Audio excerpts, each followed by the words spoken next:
Hello, hello, hello, and welcome again to the second edition of For the Record. I guess we have a series. I don't know what this is going to be. I just know that there have been some recent events as far as some Chicago artists and filmmakers, a lot of stuff going on behind the scenes that we wanted to speak about. That once I did, last week there were a lot of things going on in my inbox as well as my cell phone and personal things. And then once I did the live last night, there were other people who, said, hey, can I come on? Can I talk? Can I do this? Can I do that? And I said, absolutely, sure.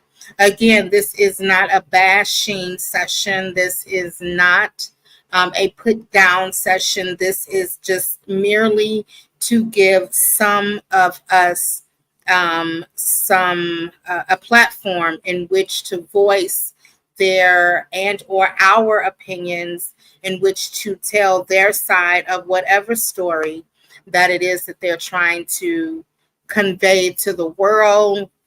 There's three sides to every story. There's yours and the truth. And so tonight I am speaking with one of my film cohorts, one of my faves, and he's been nothing but supportive of hashtag Dixon since we met. For those of you all who are watching on either Facebook and or YouTube, if you can do me a favor, go ahead and like, comment, and share this live out. If you have not, thank you, London, for the heart. If you have not viewed the live from last night, I'm going to leave it public on my page for a little bit so that you can go ahead and check it out. If not, once it is down, you can always go to the YouTube page and check out the replay, if you will. Again, let's keep it nice and smooth. No belligerent comments.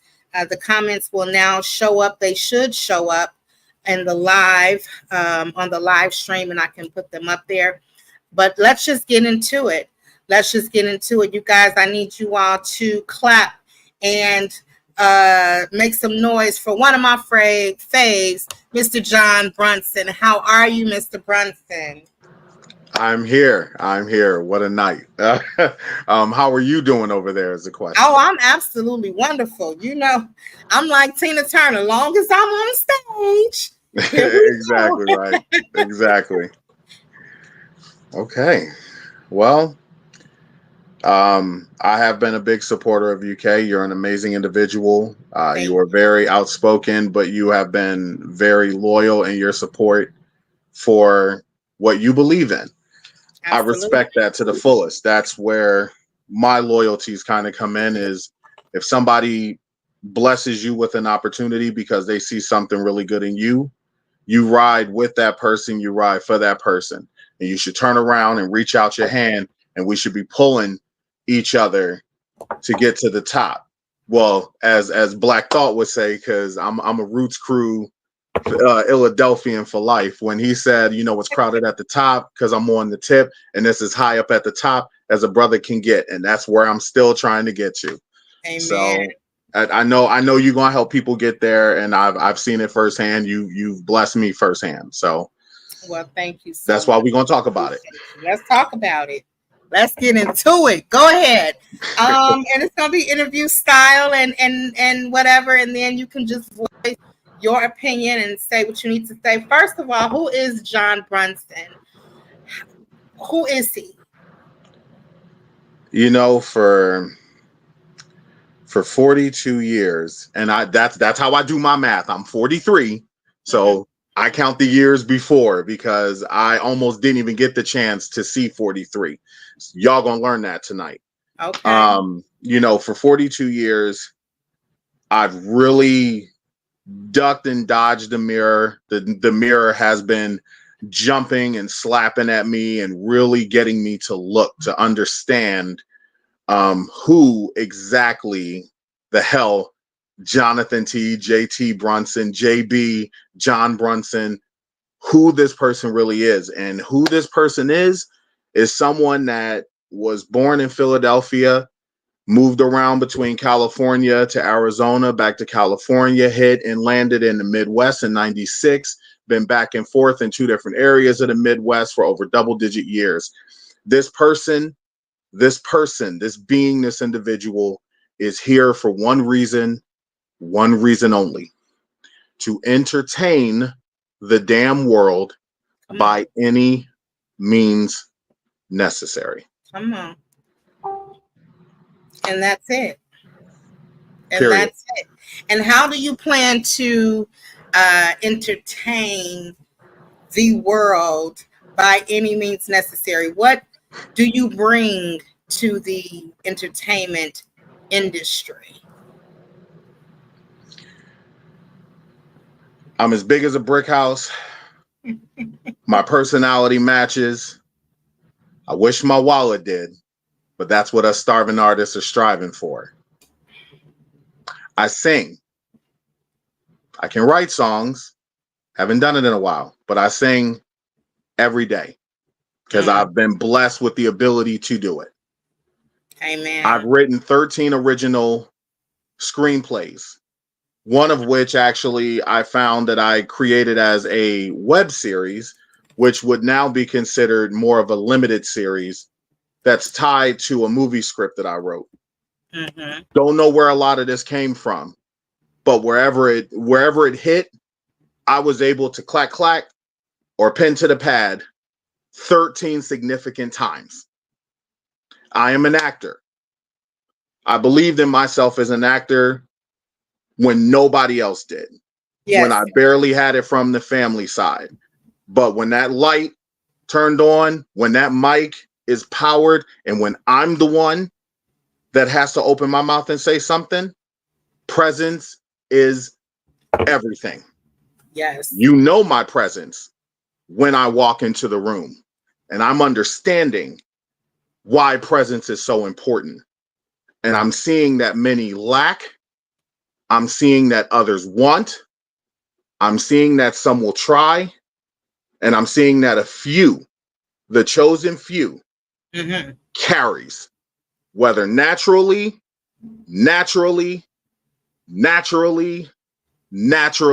or naturally. And why am I saying naturally 5 times? Because it really is something that you just have.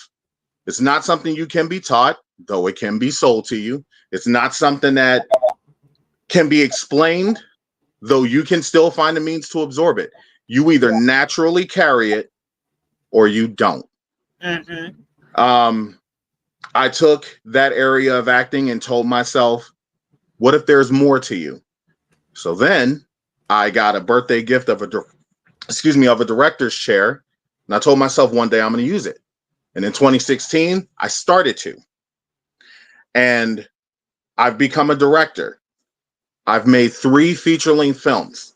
That's impressive. One of them right now is the only one that's out. And everybody has the negative to say about it.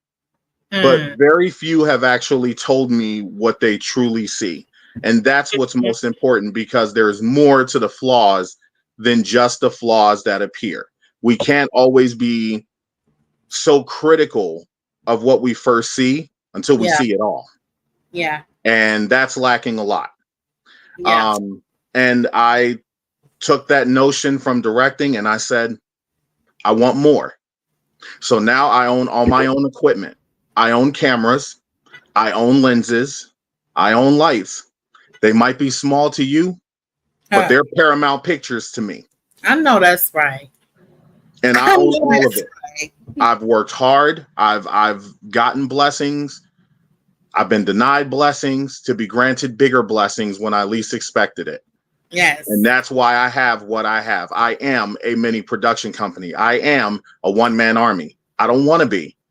But unfortunately, I seem to deal around people and areas that say otherwise. So if somebody's got to do it, might as well be the guy who's chasing after it. Amen. So that's how I plan to entertain the world. And on top of it, for and giggles, I grab a microphone every weekend and I host events all around the Midwest. I've even traveled out of state a little bit. Fun little fact, I'm going to tell everybody. I just learned this myself. For the company that I represent since 2003, picking up the mic in 2006 to today, I have hosted, I have been selected for, I've been booked for, I have performed at 850 events. Wow. Throughout my life. Wow. So That's entertaining impressive. the world by any means, yeah, I live by that. Yeah.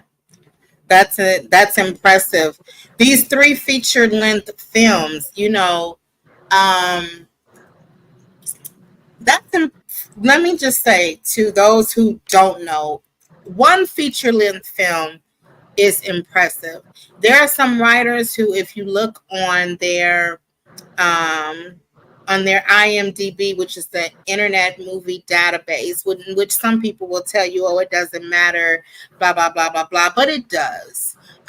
It does. To me, it's just a way to see your progress and see your credit. And even sometimes I go on there and look and I'm like, okay, you've done some things. I look at my resume every once in a while because you sometimes feel like you haven't done anything until you go back and look at your resume and or your IMDb page.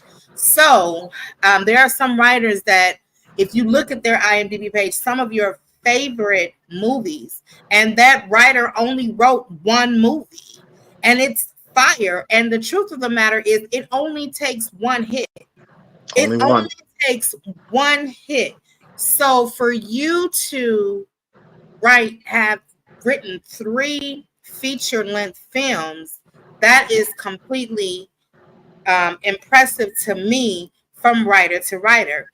I've written a couple of feature-length stage plays, and I've been working on a feature-length film, for about 7 years.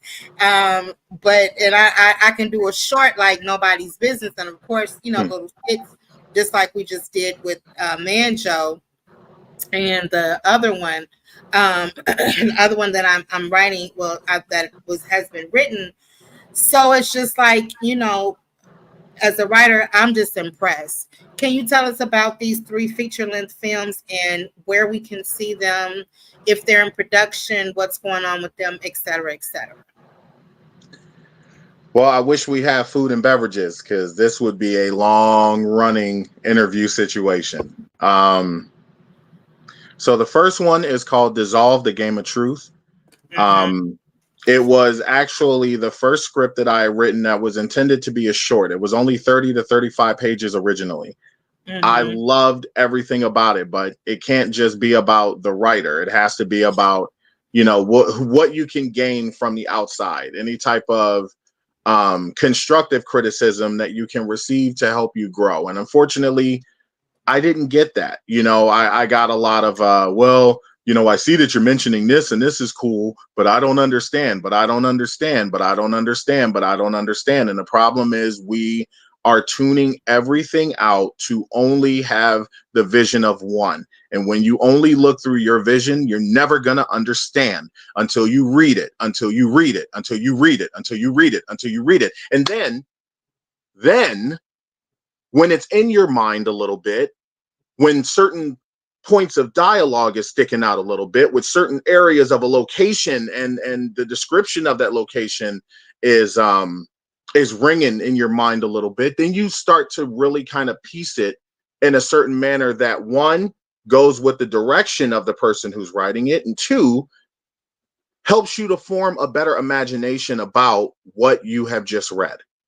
Yes. So taking just the criticism, because nothing given was constructive, I sat down, and I will say that my art in this as a screenwriter is that I go the full-length route because I can find the right avenue to continue upon, to draw upon, where I personally don't feel that it will drag. and it doesn't really drag. And if it does, then it means it goes towards that pace. It's not to be quick. It's not to be wham bam in your face. It's not to be, the first 5 minutes is going to be this, but I do have screenplays that do that. Mm-hmm. One of them, not to jump over, but one of them, I asked 2 people to read. Mm-hmm. Nobody read it.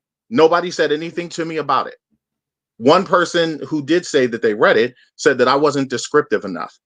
So I turned around and I submitted that screenplay into 20 film festivals. Okay. Even though we know the stories of film festival circuits, which ones are legit, which ones you should bank on, I bank on anyone that is willing. And I submitted it 20 times. It was only rejected 3 times. It's been a semifinalist. It's been a finalist. It's been honorable mention, and it's won awards. Yeah. Equally as many times as me asking for the opinion of someone that I would like to understand and learn from, and I wasn't getting that. I got people who don't know me from a hole in the wall, and within 20 opportunities, 20 entries, 20 adventures of losing yourself. You know what I'm saying? Mm-hmm. They turned around and said, "This is an award winner. This is amazing." And then I'm getting correspondence to send it to other places. Now, I wish my wallet can help with that, but it can't. But anyway, so this film that dissolved the Game of Truth, I extended the pages another 40 pages or so, and it's like, okay, I think I got something here. And so I had done my first set of bookings, and I started buying my own equipment, and I was talking to people, and I was telling people as transparent as I could, because this was all new to me, what the expectations were, what I was going to do. And I did everything. I got all the locations. I did everything. Mm-hmm. And all I wanted to do was sit in a director's chair and direct. Yeah. And after the first shoot date, nobody wanted to ride with me because suddenly I didn't know what I was doing. I didn't know what I was talking about. This guy is in over his head. He's too egotistical. Who the hell is this guy? And now so I had to go ahead. Back. Sorry, no, you're good. Go ahead. No, so was this, how were you producing this? Were you producing this on your own, or was this after you had joined said company? Are we leading up to that, or this is just you? This is going to lead into that. Okay. And so this was back in. Who felt that you didn't know what you were doing? The actors, the producers, actors? I was primarily the only producer because I was the one footing the bill for everything. I bought the equipment. I set up everything. I bought the snacks. Like it literally was me. I didn't want it to be me because I knew my job was just to direct. I wanted to see what I could do to bring the best performances out. That's what a director is supposed to do. You know, they're supposed to be the atmospheric, the environmental, without having to really be hands-on, but still be hands-on. And I just didn't want to have to be everything. And eventually I had to. Not even eventually. I got a 3-page letter from the person who was running camera, and they quit. So it was either I step up and try to do this based on the YouTube videos that I watched on said camera or about said camera, or I tell these people who just believed enough in this project to want to do it and stick around that there's nothing going on. And we know what happens when we say we quit, when we say production's done. We know what happens when all these unexpected things come about and then it becomes negative. It affects you. It then becomes about you. And then your character is tarnished, even if you tried. So I tried. Right. And then actors were turning on me because nobody wanted to wait. Instead of being able to practice, for me, thinking with time, practice lines, focus on your character, because that's most important when it's time for you to come up. Right. But these people didn't believe that. Mm-hmm. It became an attack session for me. Why am I coming here when you're not shooting me? Why am I wasting my time? Why am I wasting my time? Why am I falling asleep? No one's asking you to fall asleep. Let me say this. received some of my training for film by osmosis. Like I just kind of got in there and just started doing things, whatever. But I received majority of my training at AFI, American Film Institute, which is the #1 film school in America, if you know, just period.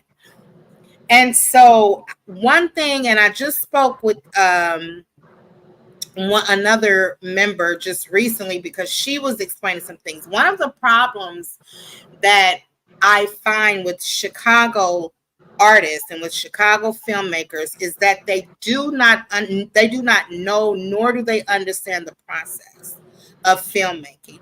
They don't understand that the script is literally the roadmap to everything that's going to happen when you shoot. Call it what it is. Call it a blueprint. That's exactly what it is. And from beginning to end, and what I've noticed is and where I get frustrated is that when I speak the language, when I say, hey, have you broken down this? First of all, let's deal with some people who don't even know how to format a screenplay. Then let's say they know how to format it, but they're formatted it on Word, or they don't know how, the different whatever. And then they don't even know how to take their own script and break their script down piece by piece by piece and build their budget and get the money. And then, you know what I'm saying? Like there's a process. What I have found the problem to be is that a lot of, and not just Chicago people, but majority, I have to say, majority of Chicago people, they just don't understand the process. They don't know how to film. So a lot of times there are mistakes made on set. There are people just hanging around. They don't even know how to do a call sheet. I had a director do a call sheet for one of the last couple of projects that I have been on, and it's just literally a piece of paper telling people when and where to be. That's not a call sheet. Yeah. That's not a call sheet. I didn't say anything because, you don't, and when people are helping you, you don't say, hey, that's not a real call sheet, or you don't come behind them and then, correct their mistakes. You just kind of let it go, just say, well, hey, here's the thing, Kay. You know what to do the next time. Here's the thing. And you know what to do the next time. And so the problem time, said, okay, well, I'll break down the script and then I'll send out, or your first AD is supposed to send out. Like, it's just certain things that I learned at AFI that I haven't seen anywhere since then. So to go off of that, I didn't learn this. I did not go to school for this. Right.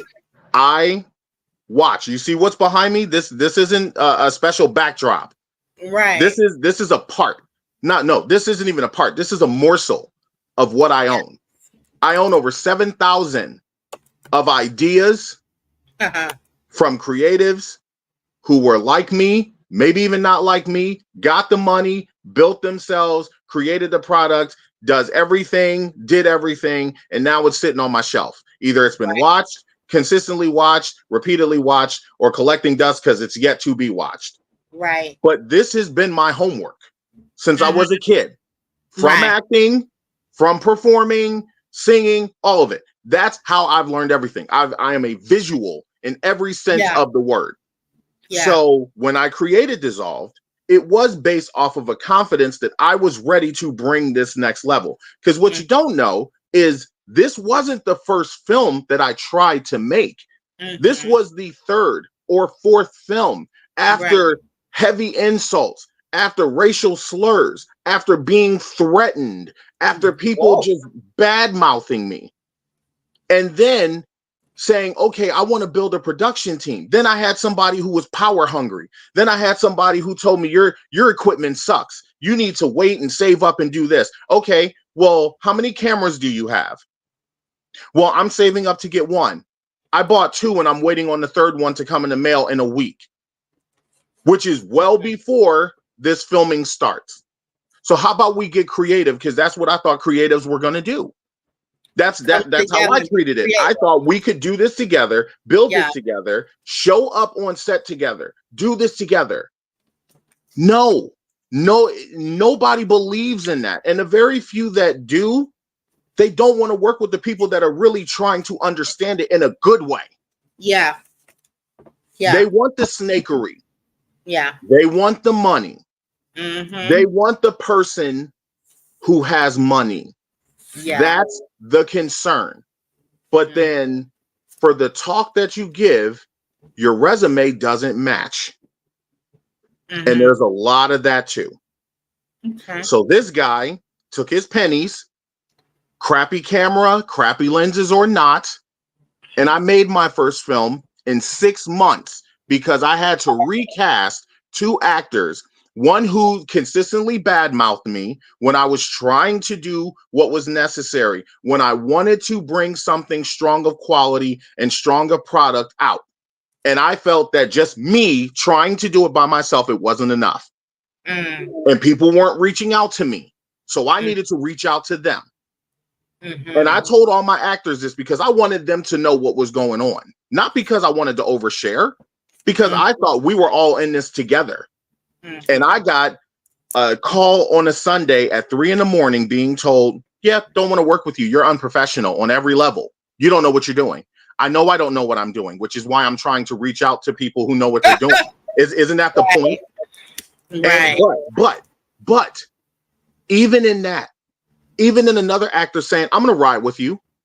And I was working, and I will admit this, I was working as a background actor on a hit show at that time in a building with no signal.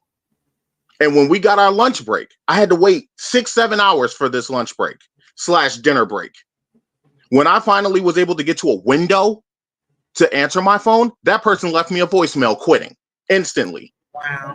Had no idea. And I wouldn't have known when I was on set for 12 hours. Because a lot of that is how I was able to get my equipment and build what I was trying to build. But case in point, found actors, fought through the adversary, fought through everything. Fought through all the questions from the actors who didn't want to embody the script and really take in the story.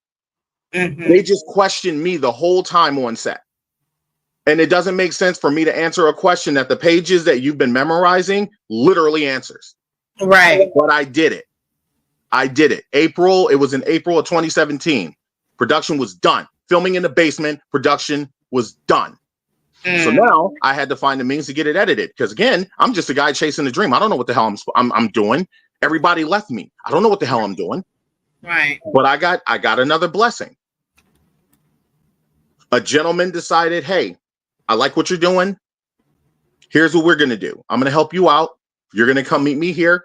I drove 2 hours for about 2 months for post-production to the south side of Chicago. And this gentleman threw on some hip hop, loved every minute of it. We talked music. But again, I didn't know what I was doing. So then I started oversharing and over talking. And that started to disrupt the progress. But the progress was still happening. Within 3 months, I had a final draft of this movie. So what am I supposed to do? What am I supposed to do with this movie of me chasing a dream? And I don't know if everything is correct, but I watched this movie repeatedly. Right. Even my own daughter has a small spot in this movie. My daughter loved it. It brought the biggest joy to me. But I connected with a filmmaker who I didn't know believed in me equally as much, if not more. And he allowed me to premiere my movie at a film night. So I drove all the way to DeKalb, Illinois, which is, again, another hour and a half, 2 hours. Yeah. I'm driving myself to death. Yeah. But I had faith from someone. And that filled my tank more than my wallet did. I know that's right. So I premiered the movie. And then everybody got a copy of this movie. And then I dealt with a shyster company who decided, hey, I believe in your movie. You pay us $1,000. And we'll get it out there.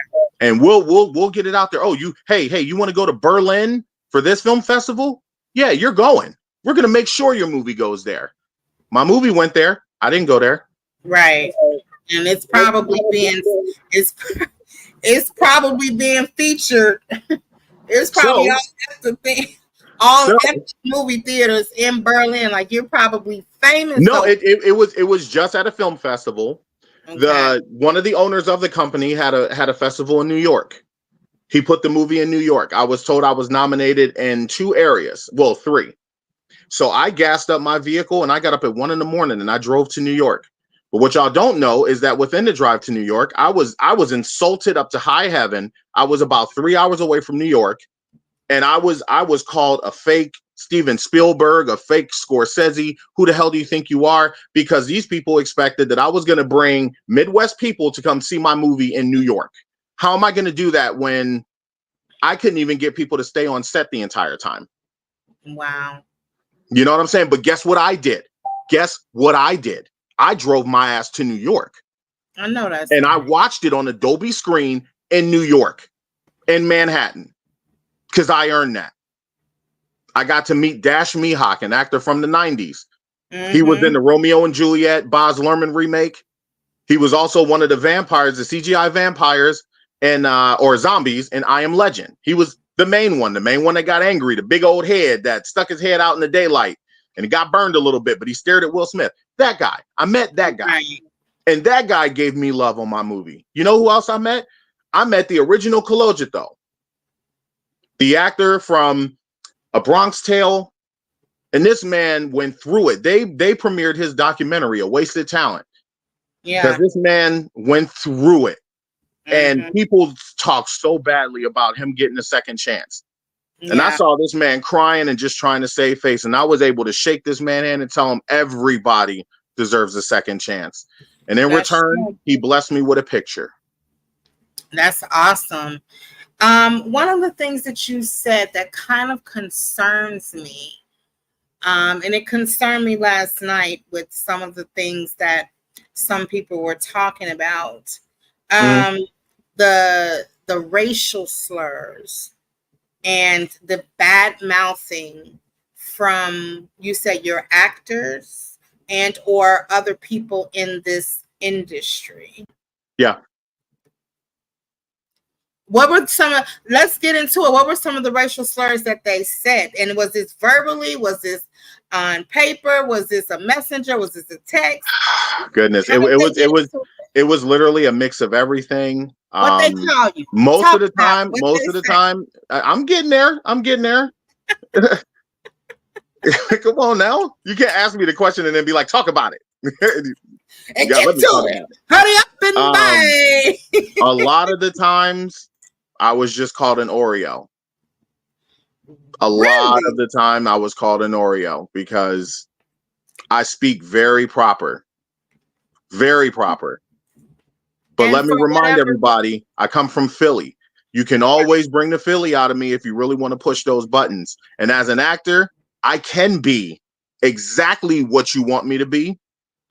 But you have to give the actor the opportunity to get there. Just because I speak proper doesn't mean I can't transform. Because the same way I'm talking to you now, in my second feature film, to which I fought tooth and nail, and I got blessed with a whole radio station for 3 months, free of charge. I played a radio personality, and I'd never been on a radio before.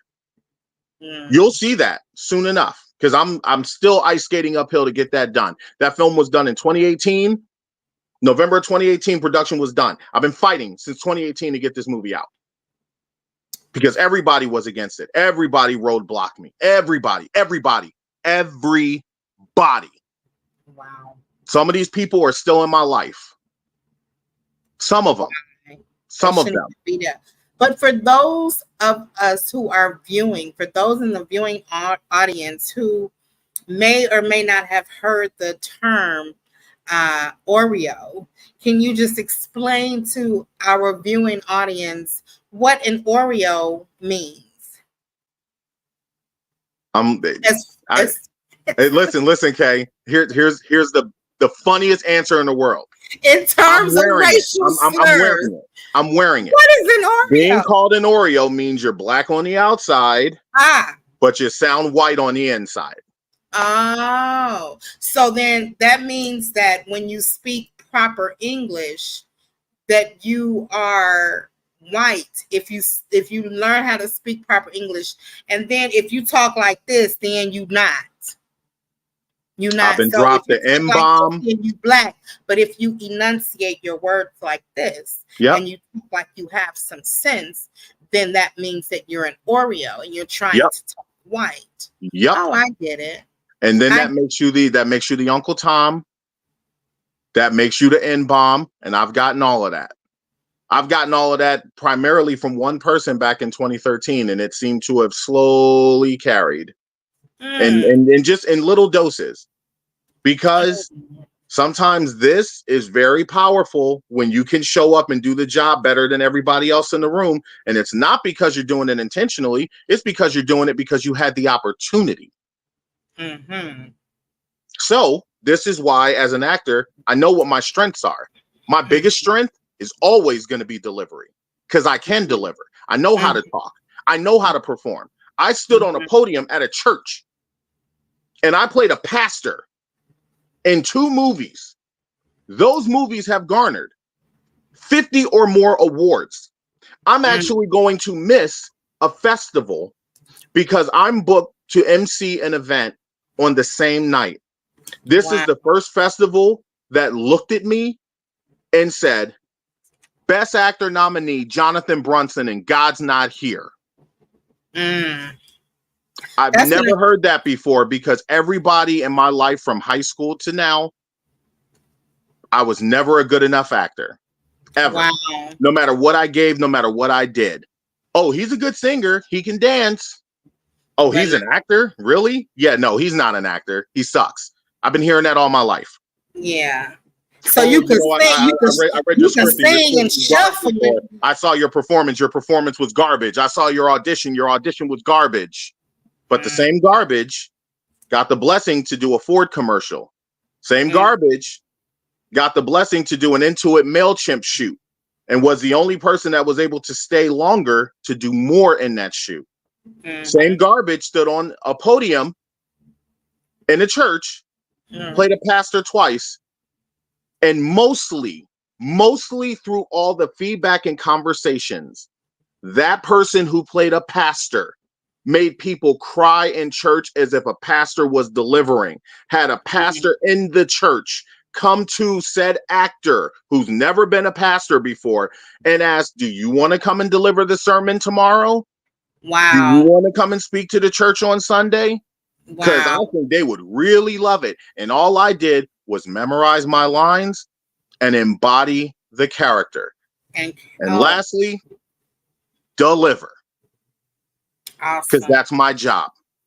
Awesome.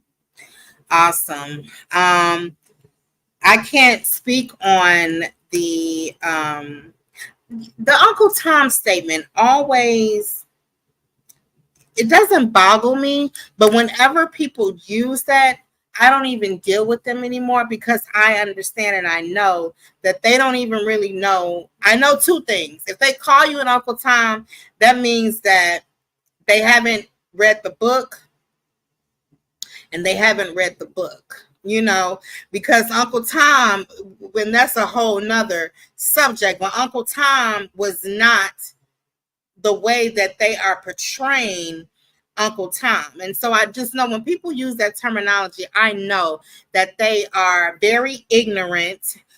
They have absolutely no sense of what they're talking about. They just running off at the mouth and regurgitating something ignorant that someone else has said about them. Let's redirect this energy. We've talked about all of the stuff that didn't go right. Let's talk about some things that absolutely have gone right. I want to talk about, hey Rose, I want to talk about, you said something that I really thought about, your delivery. Now, you and I worked on a short titled Man Joe. And I just want to tell you that from a writer's point of view, and I think I told you guys this before, but as I was writing, I knew who I had.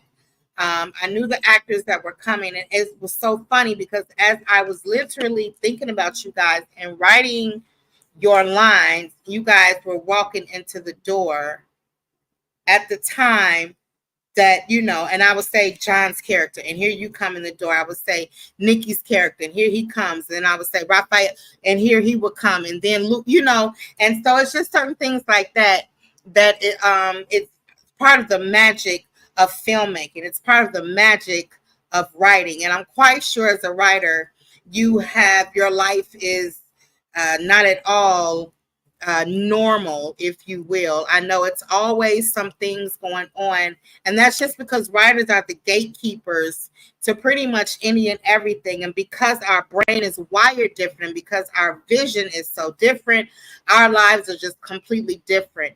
Some writers have to be in isolation because it's just almost too much to really deal with human beings, if you will. But I want to talk about your delivery, and thank you all again for all 10 of you all who are on this live. If you could, please like, comment, and share this live out. Also, if you would like to come in and if you have something to say, please inbox me and I'll shoot you the link and invite you on in, because we just want to talk about it and just say, for the record, this is what it is. But as a writer, you're more than welcome, Sam. As a writer, I want to say that your delivery was everything that your main character, which is your personality, was not. You brought you're not even from Chicago. You're from Philly. And I thought you were from Milwaukee, because you live in Milwaukee, right? Or Madison, you live in Milwaukee. I live in Kenosha. It's before Milwaukee, but even worse than Milwaukee. It's to many it's Canada. To many it's Canada. I thought you were in Milwaukee. You're in freaking Kenosha. So that's even, I'm saying worse, but you know what I mean. But your delivery had absolutely nothing to do with your Oreo-ness, if you don't mind me saying.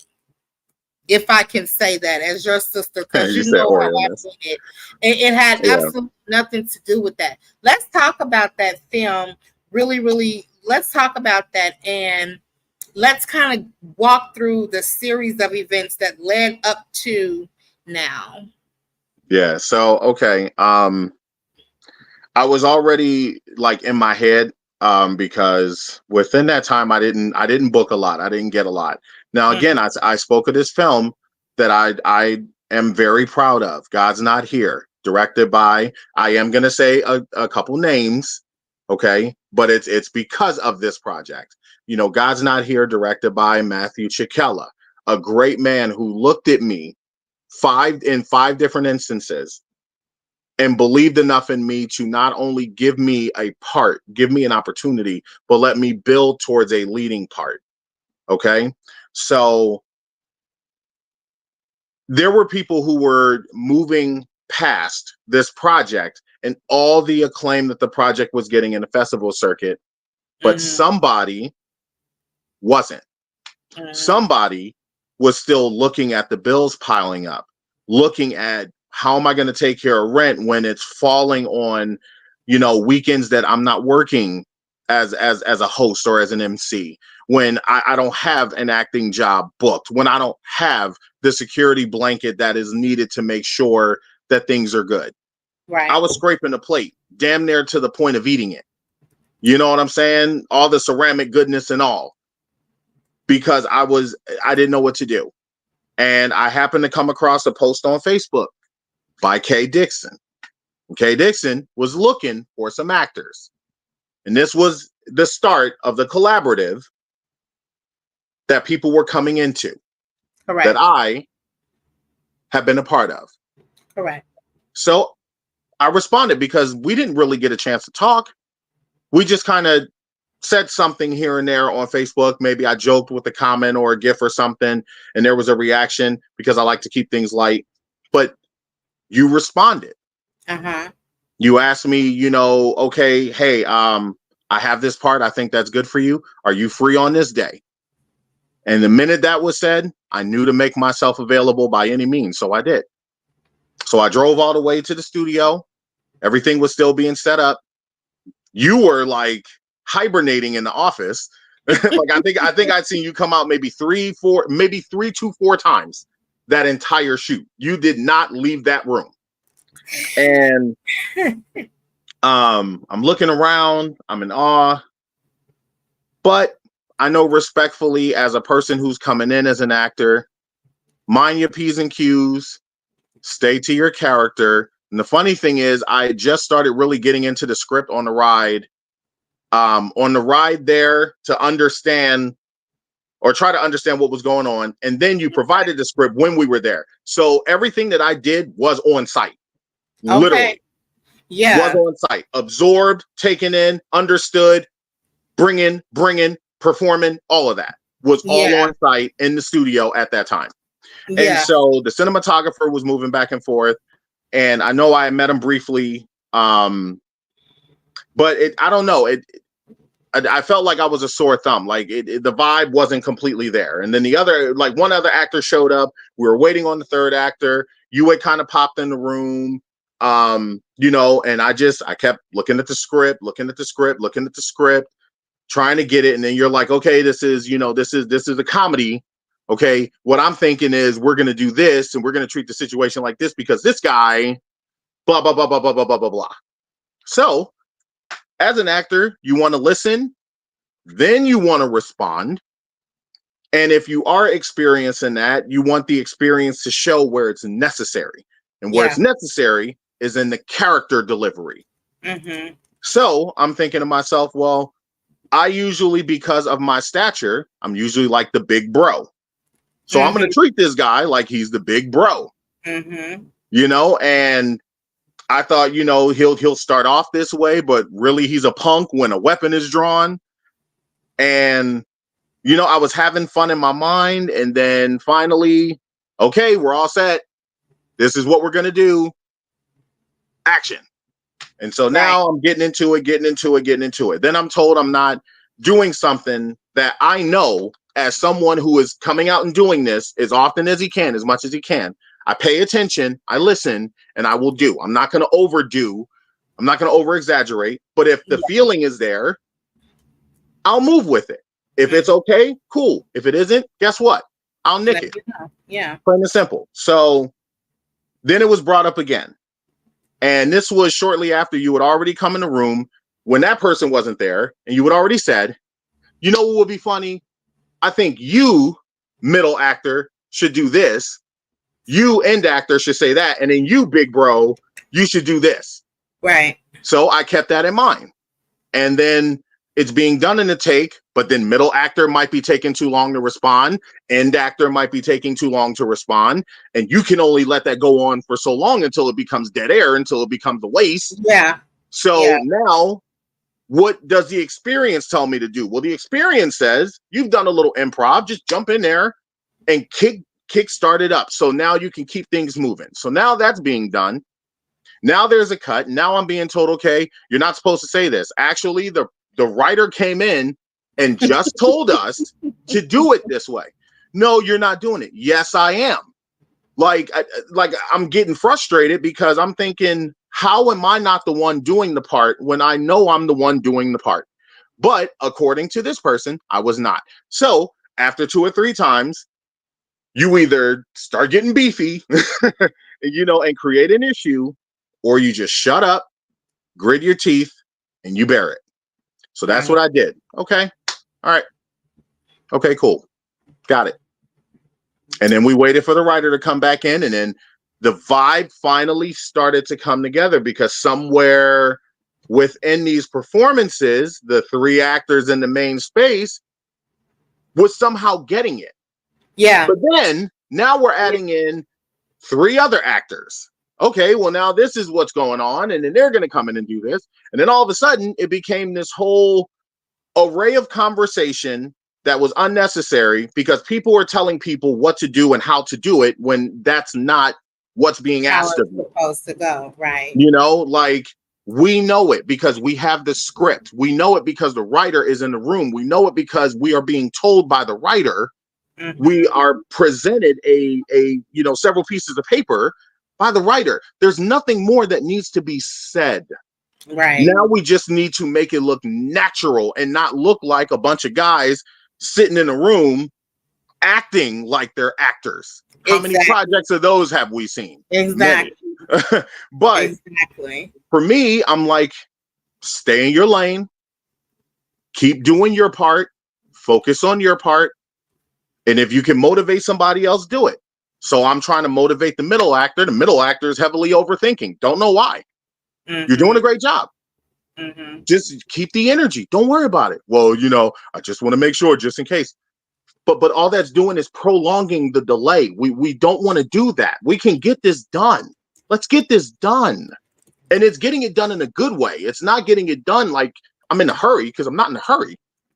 I'm trying to keep the vibe. But when someone overthinks, and then when someone overtalks, and when people are over talking, and then it becomes overlapping, time is running over.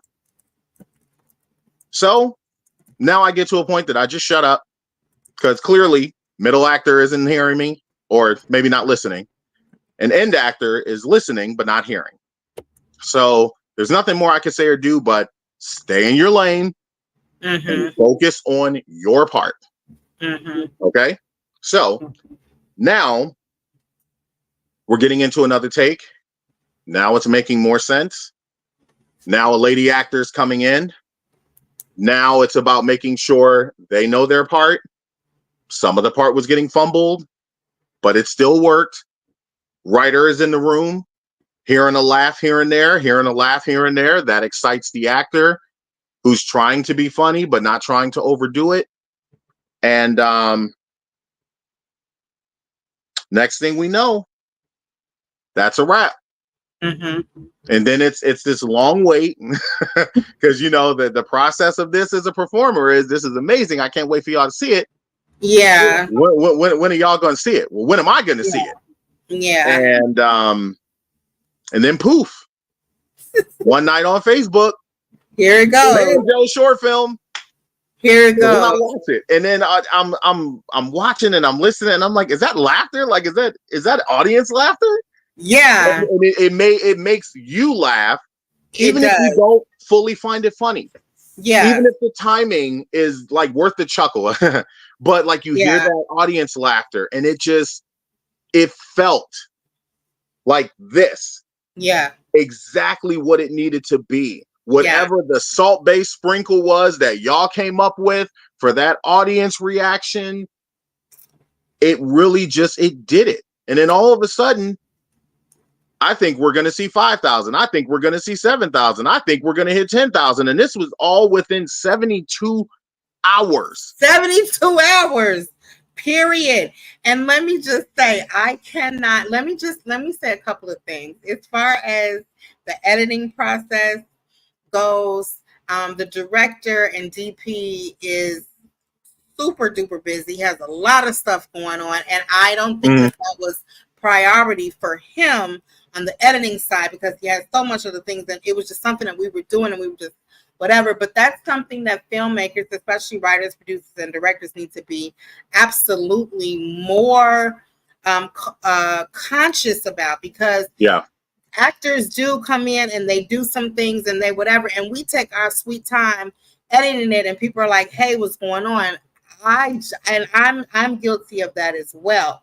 Let me also say, I had absolutely nothing to do with the laugh track. That was something that the director and the DP, or the director / DP, threw in there because for whatever creative reason that he thought, and it worked.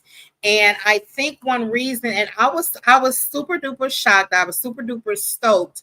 I saw, like from the time he posted it, I saw like 40 something plays. And I was like, wow. And it was like up within a minute or so. Yeah. And then when I saw 1K and 2 and 3 and 4 and 5 and 6 and 7, and I think he stopped due to recent events.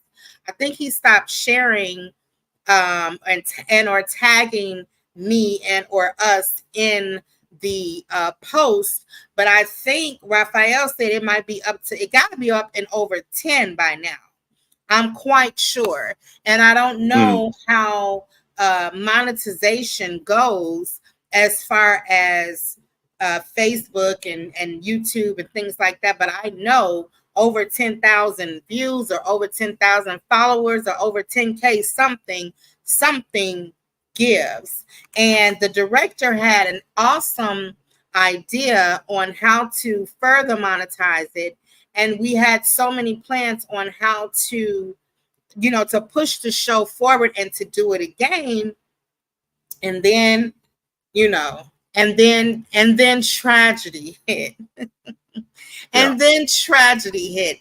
And I just want to say, from a writer's point of view, first of all, and I told Raphael this yesterday, as we were editing and the director asked me about the credits, and I was giving everybody I said, oh, this person, that person, I kind of remembered who was there and who did this and who did that. And then he says that Raphael wouldn't be mentioned. I'm like, whoa. Wait, like, how does that happen? How do you do that?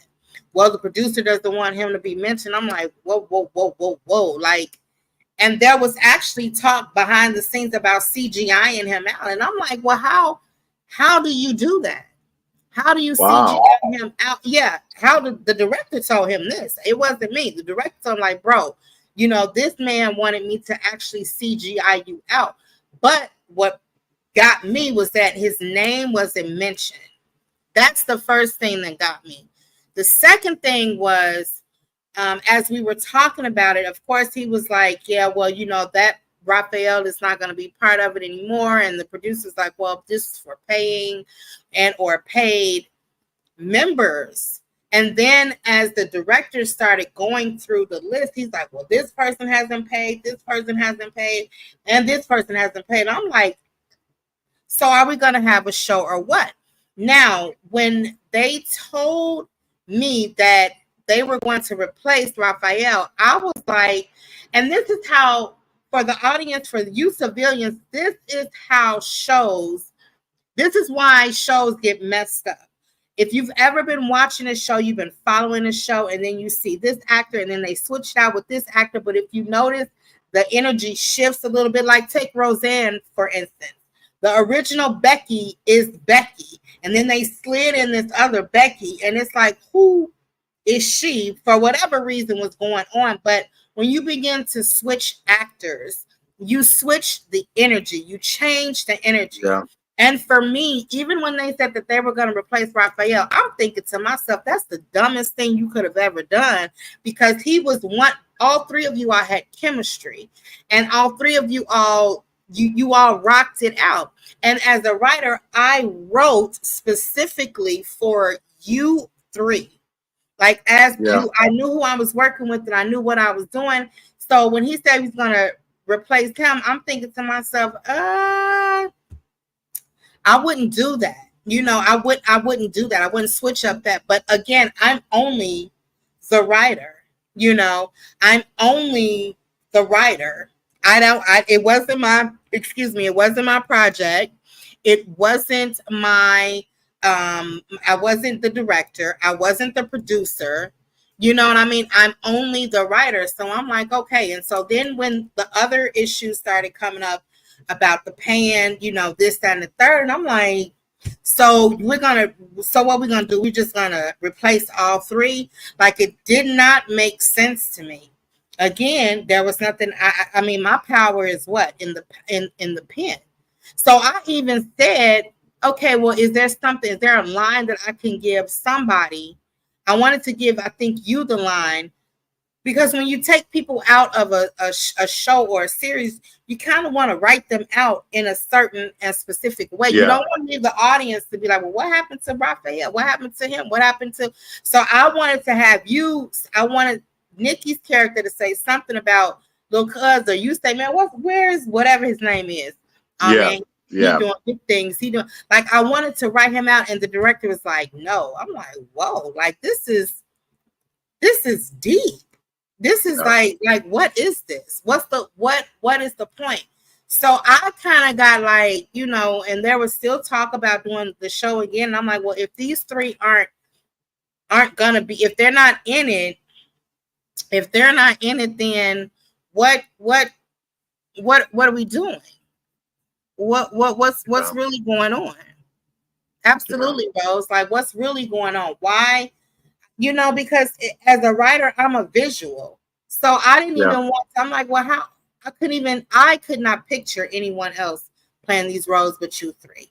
And me as a producer, sometimes you have to chop it up as what it is. Sometimes for the sake of business, you cannot be personal. Even in this whole thing that has been going on with, Sam and the house and the hag and the producer and this, that, and the third, it has never gotten personal with me. Even though people are talking in the group and they're saying this, that, and the third, it's all in the group. It's all behind the scenes. None of them are going to say anything to me personally and or publicly. But the thing about it is that it's all back there. It just kind of it's still never personal for me. Yeah. Smart, and I'm wise enough to understand that I might not like you. I might not like you. I might think you are this, that, and the third, or whatever I have going on in my head. But if you are the best person for the role, guess what? I'm a roll with you. And as a producer, I would not have ever torn down my own show. I don't know what 10,000 views on something that I've written before Yeah. looks until now. And I didn't know that. I don't know. I don't know what has gone on at the company. I'm just coming in. But you Yeah. said something that stuck with me the other day. You said that was one of the biggest things that has ever happened at that company. Can you talk about that? Let's talk about these views. Yeah.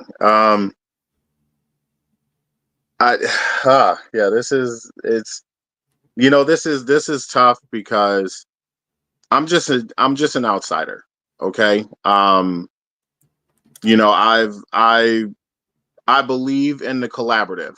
Yeah. I believe that something good can come out of this collaborative, but it just has to feel more collaborative. It can't start as a collaborative and then become a selective and then become um selection of favoritism. Because the problem is when you get people to believe and then you don't see them Mm-hmm. and then you walk past them, you ignore them until, until, and it's not a good until, Yeah. it's a reminder of an until that, if put on the spot can be embarrassing, can be insulting,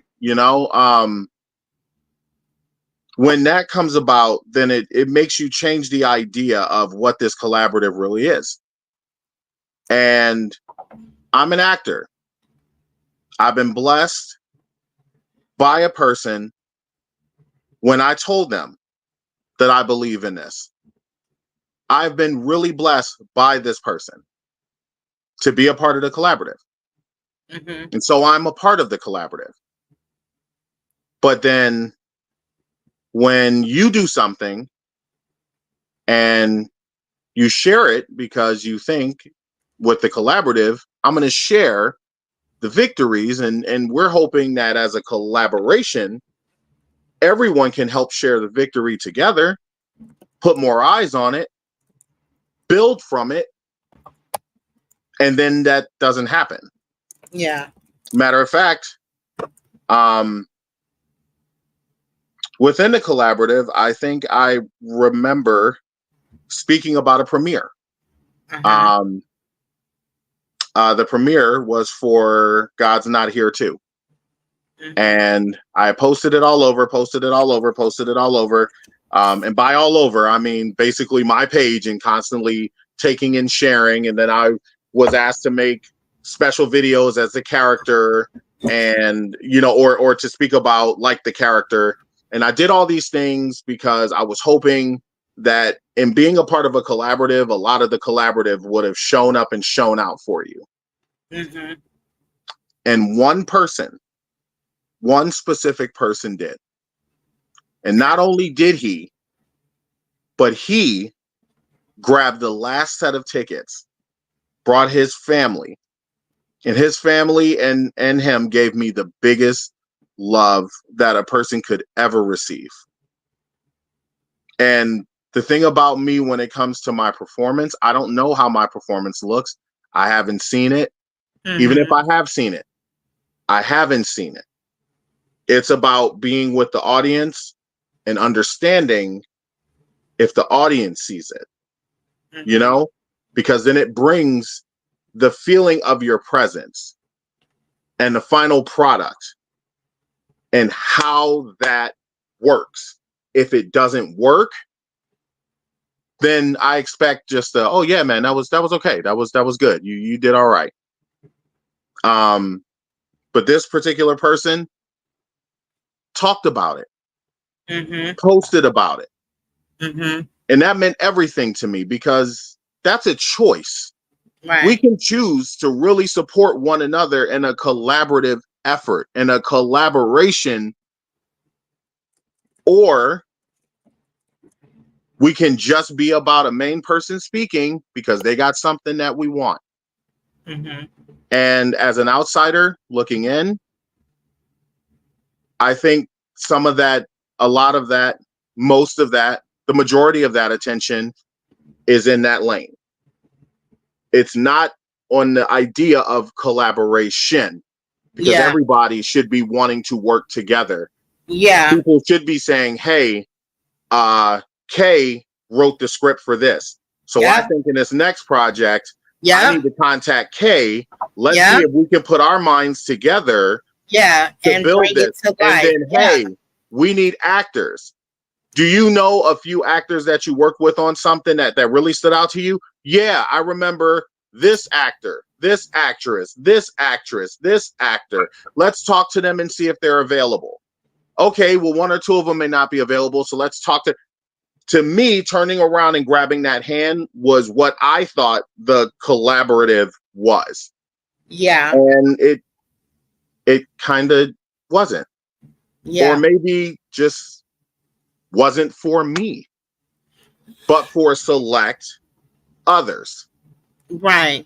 And the problem is when it becomes the selective or the selection of favorites, that will start to push people away.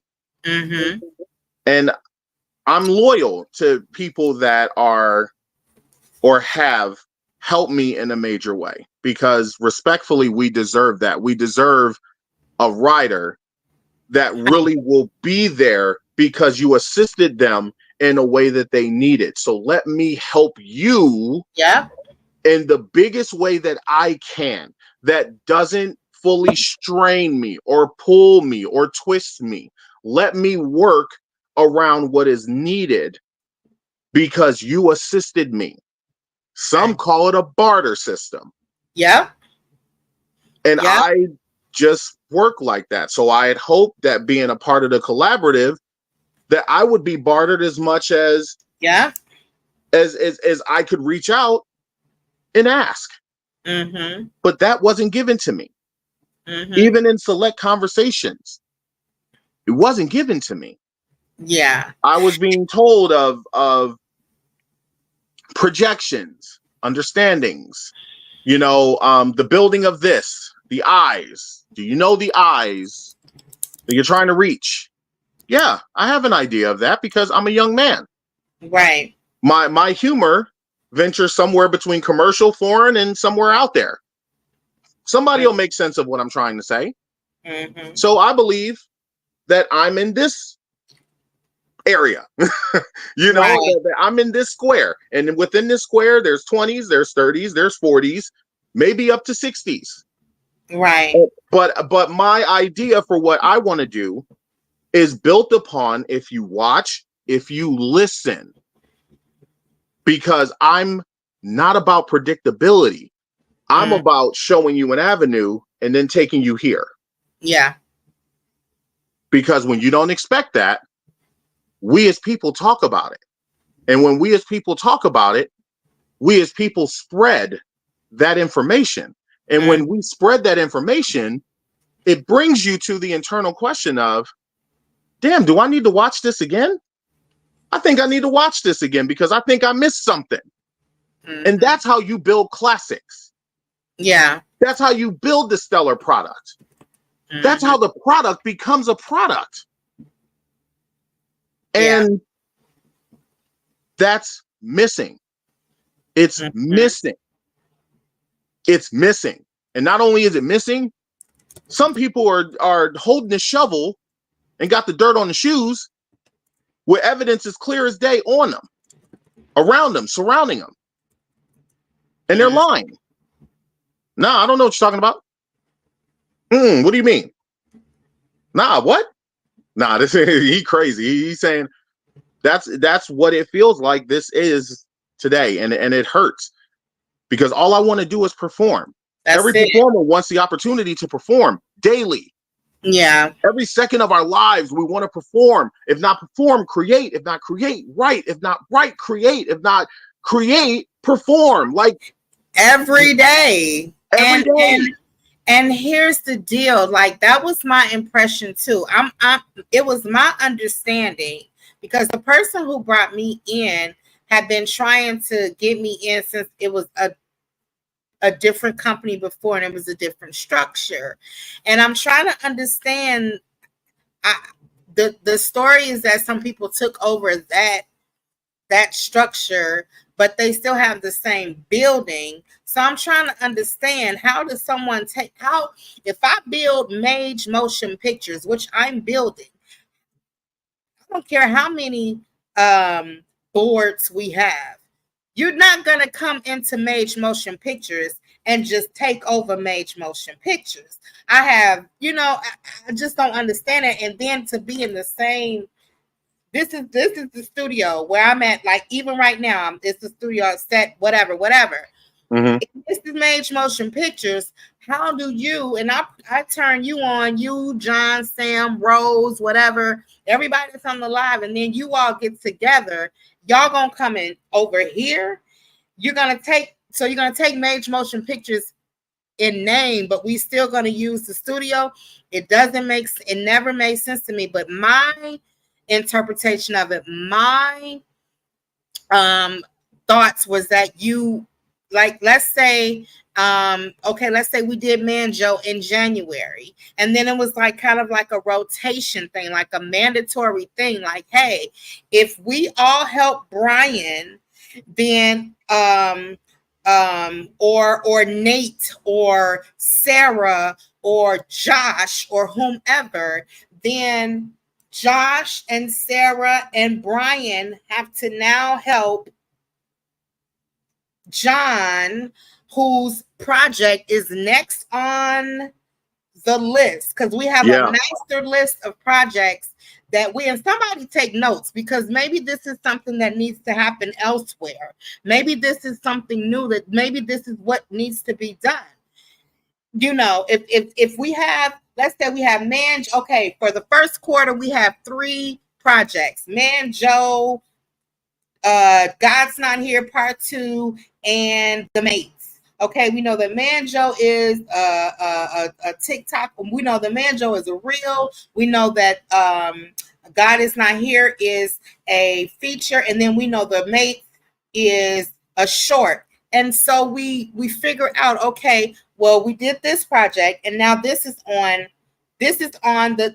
up. This is next on the list. And these are the people it's mandatory that you assist John with God Is Not Here Part 2, because no matter what he did on your film, he put in, it's not really about what you're doing, it's about the time. And the thing that really bothers me is that the only thing that I cannot get back from any of this is my time. You can pay me and I'll be cool and be like, okay, yeah, whatever. That's fine. But when you're not getting paid and when you're not whatever, it's your time. And if they're going to take away names from another project, well, hell, I've been working all year. So what y'all gonna do? Take my name off of, you know what I'm saying? Like, it anybody can get it. Yeah. Anybody can get it. I also feel like if it's a collaborative and we are paying our money and we could vote on gear, but we can't vote on who's in and who's out. I don't like that. I don't think that's fair. So Let's talk what about as a collaborative, okay, as yeah, a collaborative, if there is a head and then people follow said head, right? And it yeah, falls down the ladder and it falls down the ladder, all these different categories, crew, cameras, yada yada yada yada yada, right? And somebody ruffles the feathers of the head. yeah, They need to have a conversation.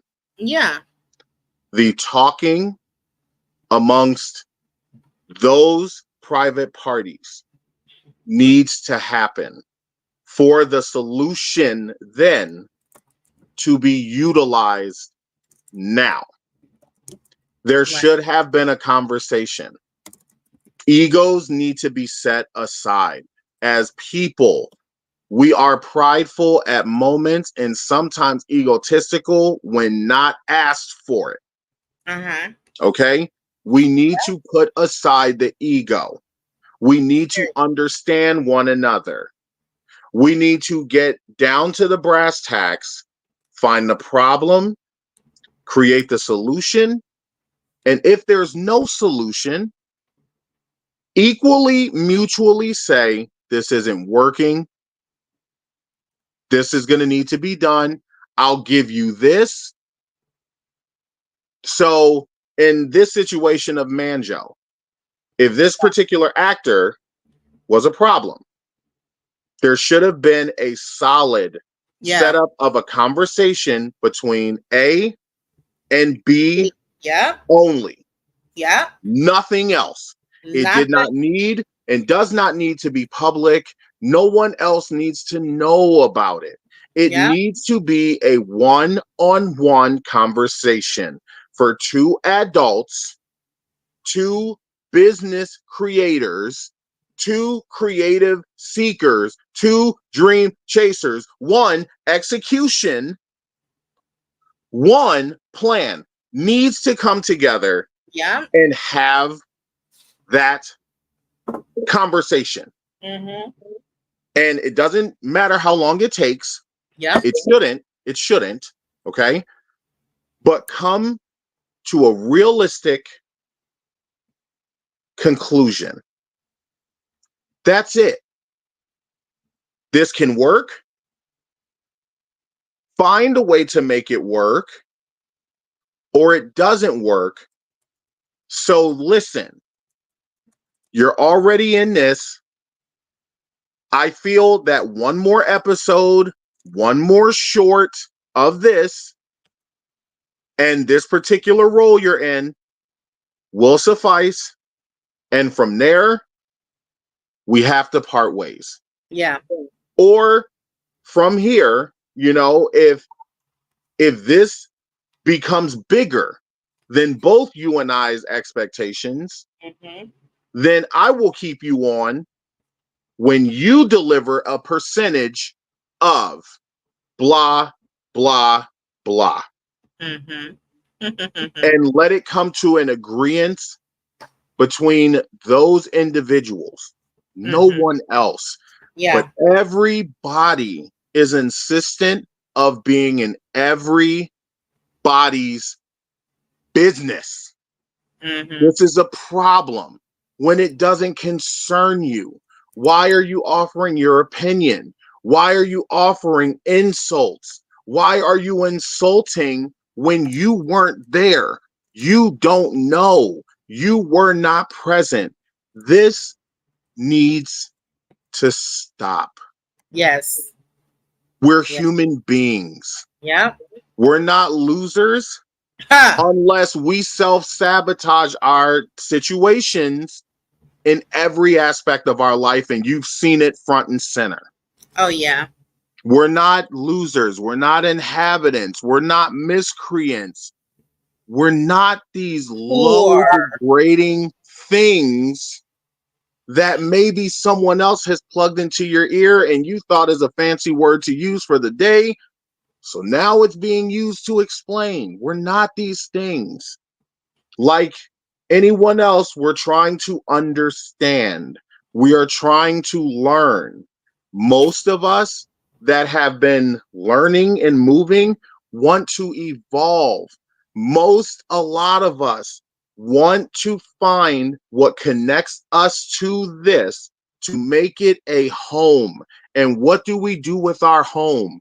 We protect it. We take care of it. We work together to make sure nothing ever bad ever happens in this home. Yeah. And the home has fallen apart. It has. The home has fallen apart. Now there's no floor. There was once a basement. Now the stairs are gone. Now Yeah. there's a leak in the roof. Now half the roof is gone. It's all of these different things that are happening. And everyone just seems to talk about it. They're letting the water fall on their head, splash all in their mouth. They're walking down imaginary stairs and falling and breaking completely. And everybody's just got something to say about it. And that needs but no solution to stop. Because because there's no solution. There's no solution. Now what you're going to end up with is a windowsill with no window, because you're letting everything else fall apart. So what are you holding on to this windowsill for? Because it's still an idea? Because it was a great idea? And now you got 2-3 people who understand the idea trying to hold up the window pane? It's not a window anymore. Mm-hmm. The simple concept of that is gone. So now you have to start from the beginning. And I believe in the collaborative. Know that. Yeah. This is not coming from a place of hatred. This is not coming from a place of bashing. I'm not going to do that. I'm not the person to do that. I'm not. Because who am I? I'm not perfect. I've said things. I've done things. I've had it thrown back at me. And I've taken it. I've taken the bullets. I've taken the heat. Because when you mess up, it is always dealt back to you. What is done in the dark will always come to the light. Everybody needs to understand that. Period. Whatever's happening right now, it's gonna that come. truth is gonna come out. It's gonna come out. It's already come out. It's already come out. It's just a point of, it's like if you do something if you do something quickly without thinking about it, you have to stick with that narrative. You have to stick with that story, because then you really gonna look as crazy as everyone is saying that you are. You're really gonna look as ridiculous as everyone is saying that you are. And the amount of people who were not there, who do not know what's going on, who have no clue, but who have only heard one thing and then they have seen something else, but they're still holding on to this one idea. It's ridiculous to me. And I'll say it again and again and again. Grown men are allowing another grown man to determine what they're going to do with their own projects. That's deep to me. That's super duper deep. But again, that's neither here nor there. Getting back to your situation, because one of the main things for you, and like I said last night with everyone, we have to, I have to keep it 1,002. They've aired Sam's dirty laundry. We done talked to Sam. They've aired Raphael's dirty laundry. We've talked to Raphael, and you know, they slight aired your dirty laundry. So now I'm talking to you. The biggest thing has for you, and from what I've understood, is non-payment. Can we talk about that? Because I've heard the same story 3 different times from 3 different younger men. I'm not going to put any type of racial thing on it, but again, I've heard the same story 3 different times from 3 different men, and I need to understand what's going on. Okay, I mean, I don't know really what to say, because I said it in the beginning. The person, the head, blessed me when I was trying to get a project off the ground years ago. met up with me, provided me with something I needed nobody else was going to. I didn't have much of a dollar to my name. I was already driving over an hour. I was late to my own casting call. And then I found out that the establishment wanted me to spend a lot of money per time increments to hold the space, even though when I spoke to them, that was not said. It was just the idea of just buy some things. You got the space. I locked down the space for X amount of time, for X amount of days, for 2 weeks. And all of a sudden, I was told I was going to have to shell out over $300 or more for the time they were giving me with this space. Made no sense. So I needed something. And I posted it on Facebook, needed some help. Nobody said anything. But one person reached out to me and said, I have access to printing. What do you need? Okay, where are you going to be? And when I showed up running late, razzle dazzled, frazzled, whatever, that person was right there with the box of what I needed. Mm-hmm. And we didn't really have a conversation. More than just that. More than just me seeing the presence online. And that was it. So that in itself, for me, I'm going to be loyal. I'm going to be loyal to you because you don't know me and you just helped me in the biggest way a person could have even asked for that help. The biggest way. So an idea, we'll start there. An idea came about. Mm-hmm. And I believed in that idea. I signed up for that idea. And I watched, and suddenly the idea started to collapse over a period of time. Mm-hmm. So after that period of time, and things started getting worse. Then I started hearing things. Mm-hmm. Okay. I'm hearing things. And some people are close to me that I've heard situations. I couldn't believe it. Nah, okay, now stop. Hold on. Now, when you say you're hearing things, what are the things that you're hearing? I won't get into that. Okay. I can't respectfully, because like you said, this isn't a bashing. So I don't want to do that because then it becomes a bashing. Okay. Okay. But the things were negative.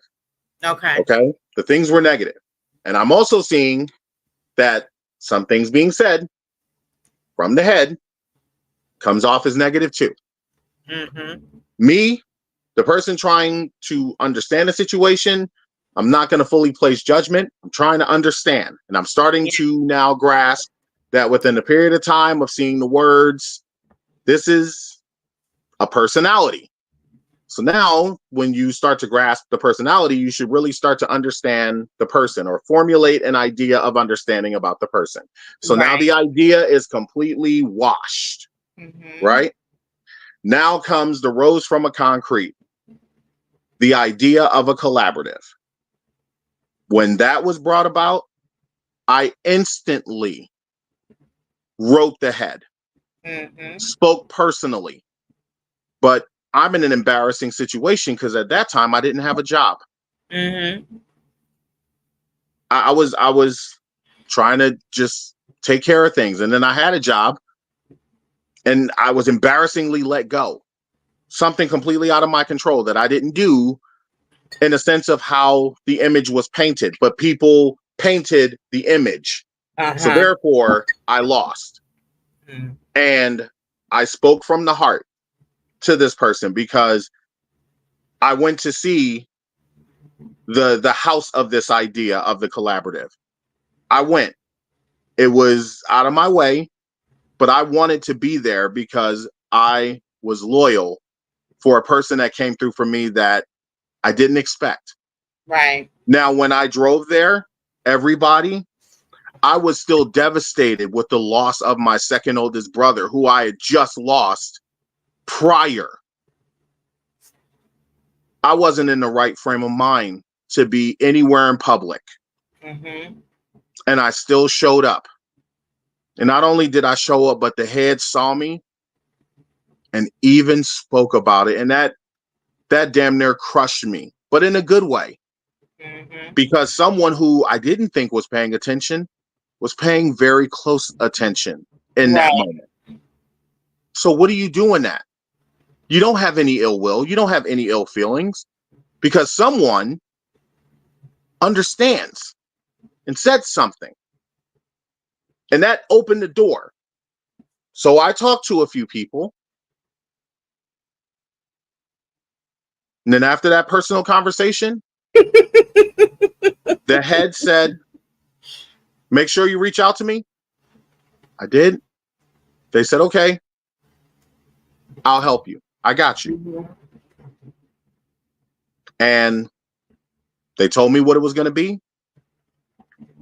And I kept looking at the tiers and I understood exactly what it was going to be. So now my mission was that at least if I start here and I've talked to people, I've given them my card. I told them I can do things that are maybe a little up here, just a little, because I want to learn. Right now, I've just been utilizing my own. It'd be cool to learn. Yeah. And do things outside of this, but I can gladly do this if you need it. Mm-hmm. So then I went to Manjo. Mm-hmm. Because, was that your first time at the? Was that your first time at the company or in production? Officially for a project. Yes. Well, thank you for. Was I your first? Or you were my first? Thank you. Thank you. And you were very gentle. No, that was the first time. Mm-hmm. So I got a little taste of what it could be, right? Mm-hmm. And I liked it, and I felt like I could love it until I was being told what I wasn't doing, and I clearly was doing. Mm-hmm. So then it just kind of put me in the shell of, like I said in the previous talk of it, just stay in your lane. Stay in your lane. Yeah, I just felt like I was being talked to, like I was coming in with all this bravado and ego, and I wasn't. I just wanted to learn and perform and do what an actor is supposed to do. That's all I wanted. Yeah. And then I did that.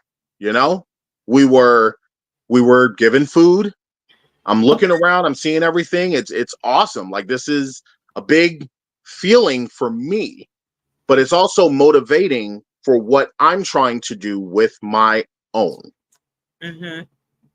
So then I started talking about more of me and what I'm trying to do. And then I wanted to bring that to the table. And then I booked what I had talked to you about and showed you the picture of. I had booked the MailChimp shoot. Yeah. And that was a really big one for me. Yeah. So I told myself, you know what? I want to give back to the collaborative. So I wanted to step up a tier, because my idea with this was, if I can do this, if I either pay it for the year or pay a few months into it, but make it known that this is what I want, I can use my equipment and bring people in, use some things, but most of it, I wanted it to be mine. Yeah. Because it's mine. Mm-hmm.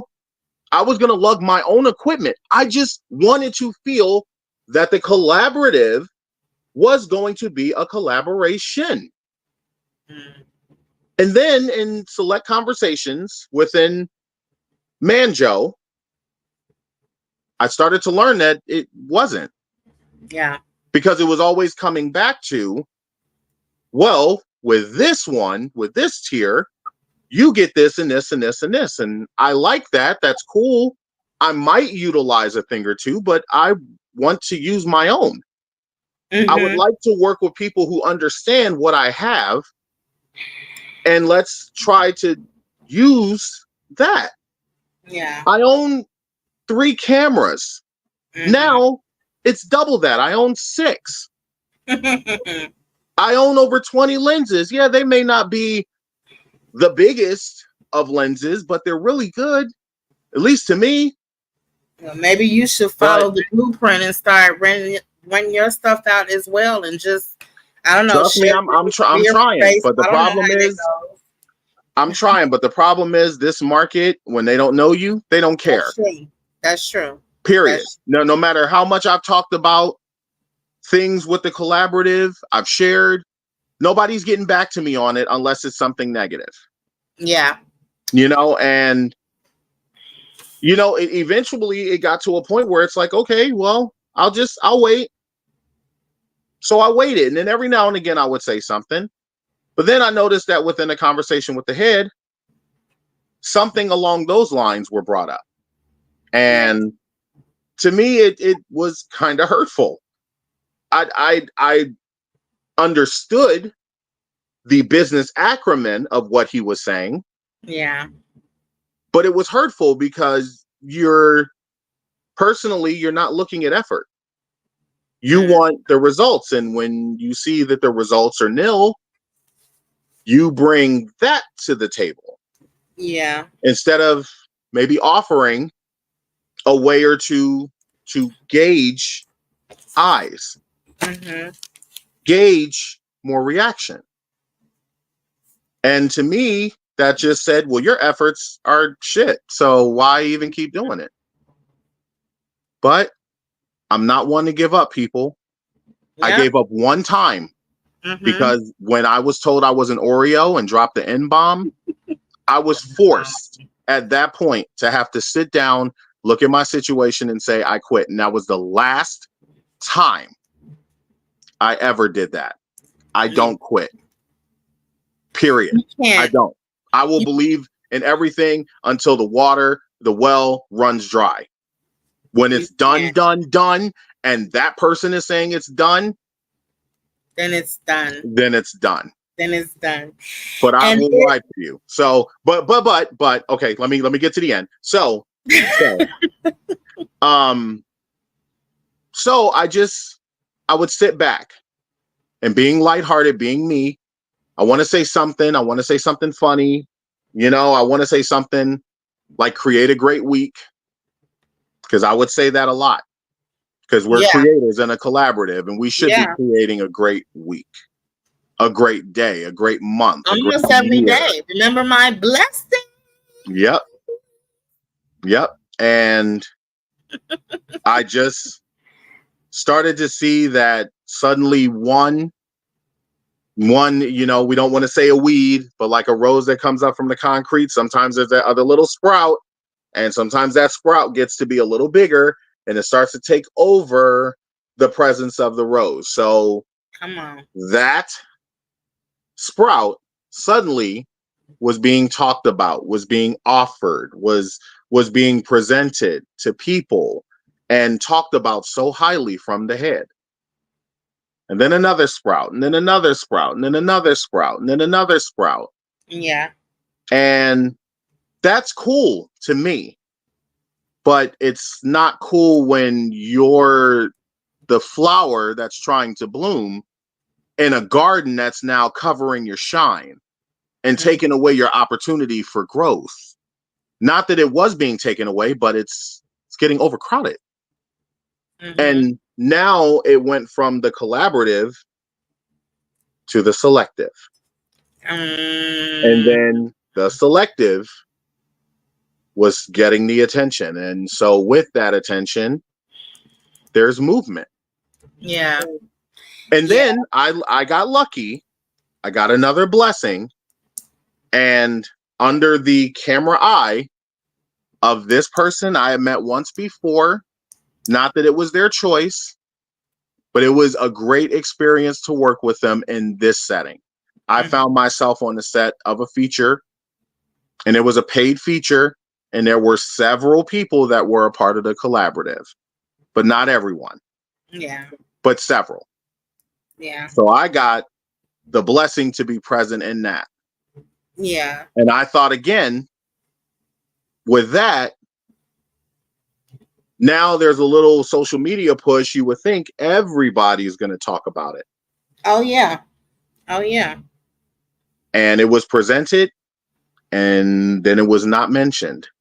And then I brought it up a couple of times, but I found sometimes it was met with laughter or, oh, God, that? You want to talk about that? And then it's like, okay, so maybe I'll just shut up about it because I'm the only one that seems to know, but I wasn't the only one there, Yeah. and from the outside, when you find that a collaborative is starting to become very picky and selective and not neutral, not fair, and when you start to see that, it starts to make you feel as if, okay, I believe in this, but am I getting the belief back? Like, am I getting utilized because I showed up? I did this. I kept my mouth shut, and then I lucked up later, and then I found myself on another project, and this one, I guess, was a one-man band type of situation. Because when I walked in there, it seemed like a lot of was in disarray. And this was still with the feeling of what I had lost, still trying to just find the means. It's been a year now, and I still haven't found the means. But I'm in this room, I'm learning of what's happening. I spoke to this person, and I'm just sitting. And at that time, I was working on a screenplay. So what's the best thing that I can do to keep my mind moving and just kind of make sure that I'm here, but I'm not going to disrupt anything? I wrote. So I sat on the couch, wrote wrote as much as I could when it was there. And then when it was time for me to be called upon, I did it. I did what was necessary. I just didn't like that I had to show up in the morning on my birthday, or my birthday weekend. And, as you spoke of, this was a situation where I wasn't getting anything more than just like food and the opportunity. And I took that. I wanted that. But at the same time, sometimes it's a long journey, and you would just think that maybe somebody would keep that in mind. And that wasn't always the case. But I still grit my teeth. I bared it. I waited. I listened. I was called upon. And guess what I'm not going to do? I'm not here to mess up anything. I'm here to show up. I'm here to perform because you trusted in me for that. And I'm here to deliver. Yeah. And so that in itself was exactly what I did. No matter how upset I was, I wanted to be there, and it was my choice to be there. So I made sure I was there by hook, by crook. And it again started to instill the belief. So now I'm working, and I want to give, but now I'm in a situation I can't, or I need to find a way to do it. But I don't know if I should, because who's talking to Jonathan about a project? When I've said that I'm a screenwriter, when I've said I've made feature films, it's not to brag. It's about the journey. No one understands what it takes to make a feature. And that is my entire mindset. And I made 3 of them. Even when my back is against the wall, even when I'm the one doing more heavy lifting than I really can afford to. And in return, I'm being called out. I'm being disrespected with my back turned. I'm being insulted. But again, the same guy that said, hey, I got a radio station for 3 months free of charge. Guess what I did on this third feature? I talked to a job that didn't even remember me, and they gave me an entire building for 3 months. I was charged for this building. There were stipulations of this building that were not really the best terms to come to. But when you're a starving artist and you're almost there and all you need is this, you figure it out. You find a way. And that's exactly what I did. But the problem is I let some people in that wanted to plug the ship. Yeah. And that's exactly what they tried to do. They tried to sink my ship, Mm-hmm. knowing that I Yep. was transparent, knowing that I was as upfront as I could be, knowing what my back was against. And they still, it's your fault. You ought to be ashamed of yourself. Yeah. And so, guess what I did? I was ashamed of myself because I was ashamed that I even let you in the building knowing that I am a well-oiled machine. And throughout these years from 2016 to now, I have completed productions on all of my projects on next to nothing, on spending hundreds of dollars in crafty, making sure people had some form of breakfast, lunch, and dinner, making sure some people got around. I took one person, let them stay in my home. They actually had dinner with me on top of what was provided on set, and they still had a problem with me. Yeah. Well, here's the deal. First of all, we're going to change. I'm listening to you. And one of my superpowers is that I am a problem solver. Let's do it. I can solve a problem. In one aspect of my life, they call me, what do they call me? They call me the religious Olivia Pope, because by the time it gets to me, it's handled. Like I get the Do job. you make the faces like her too? Do you? I can. Is this What was the face? is this Corey enough? I mean, is this her enough? Yep. It's like that borderline, something That's just crept scary out. enough. I might be constipated kind of look. Yeah, you kind of there. You kind of Sis, there. I don't I know if can't. I'm Okay. crying, sneezing, or about to start. Like, yeah, you're capturing that look. So here's the deal from what I'm listening to. Here's the deal. First of all, we need to change the language. Stop calling yourself a starving artist. If you keep saying starving artist, guess what? You're going to continue to be a starving artist. And we're not starving no more. Ain't nobody starving anymore. Ain't nobody hungry. Ain't nobody, none of that. We're not starving any longer. As I'm sitting here, and it's amazing to me where your support comes from, right? I was just in a meeting, um, whatever, CJ. I was just in a meeting with some people, and one of the things that the leader was saying is that you have to speak what it is that you're looking for, what it is that you want, what it is that you're trying to defeat. And so we're going to stop saying that starving artist thing. No one is a starving artist. Another thing is, also he was talking about support. You'll be surprised where your support comes from. And since a lot of this has happened, since everything has like taken place with the whole shebang, the amount of support that I have been receiving. One thing I'm not going to do is I'm not going to show receipts and who's inboxing me, who's text messaging me and screenshotting and all that. Yes, I don't do that because needed. I don't want to.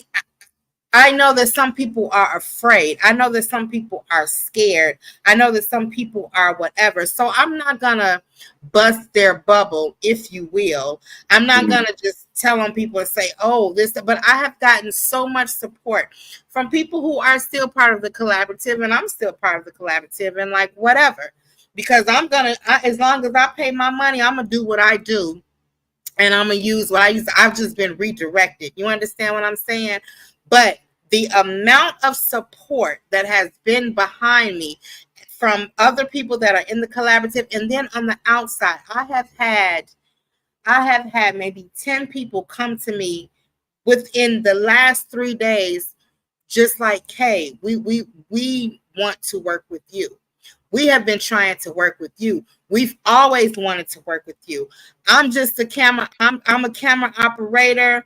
I am a person who just, I want to be a DP, but I want to work with you. I'll shoot everything that you need for whatever. I'm like, whoa, whoa, whoa, whoa, whoa. You know, editors on top of editors. actors on top of actors, other writers, other directors. Rose has been saying, well, you guys can come over, you can do this, that. I mean, full access to places that I wasn't even thinking about, in which I can flow as the writer that I am. And that's just what it is. So I want to say to you to continue to be encouraged. You have the blueprint. We know what to do. It's just a matter of doing it. And one of the main things, one of the main reasons why a lot of people are in that collaborative is because they have the notion, or they have the inkling or an idea that their projects are going to that the projects are going to come to fruition because of money. Like, this person is going to finance their projects, and they're going to this, that, and the third. And the truth of the matter is, the money is the least of the problems. The money is the least. I know it's like it's a big thing, but honestly, the money is the least of the problems. What you really need are people who are willing to work with, and like you said, collaborate with you and get the project done, and have the same goals, and have things going on, and say, hey, this is what we're going to do in an organized manner. Now we just have to figure out how to get it done. Yeah. How to get it done. Well, I have projects that have been left on the table from people who have probably been told, oh, you can't do this. If you friends with her, I'm not unfriend you, and you can't do it. You know what I'm saying? Just craziness. But nevertheless, like I said last night, I was K Dixon prior to this.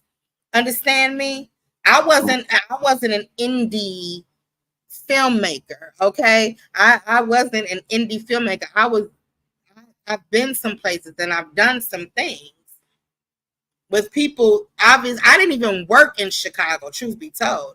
I didn't even like Chicago because of what I just said earlier, because people just didn't understand film to me. I didn't even, the indie scene was like, absolutely not. But then once I saw what was going on in Hollywood, I'm like, maybe, I just like to write. That's my calling. That's just what I do. Yeah. So the thing about it is that we just have to figure out, you just have to figure it out.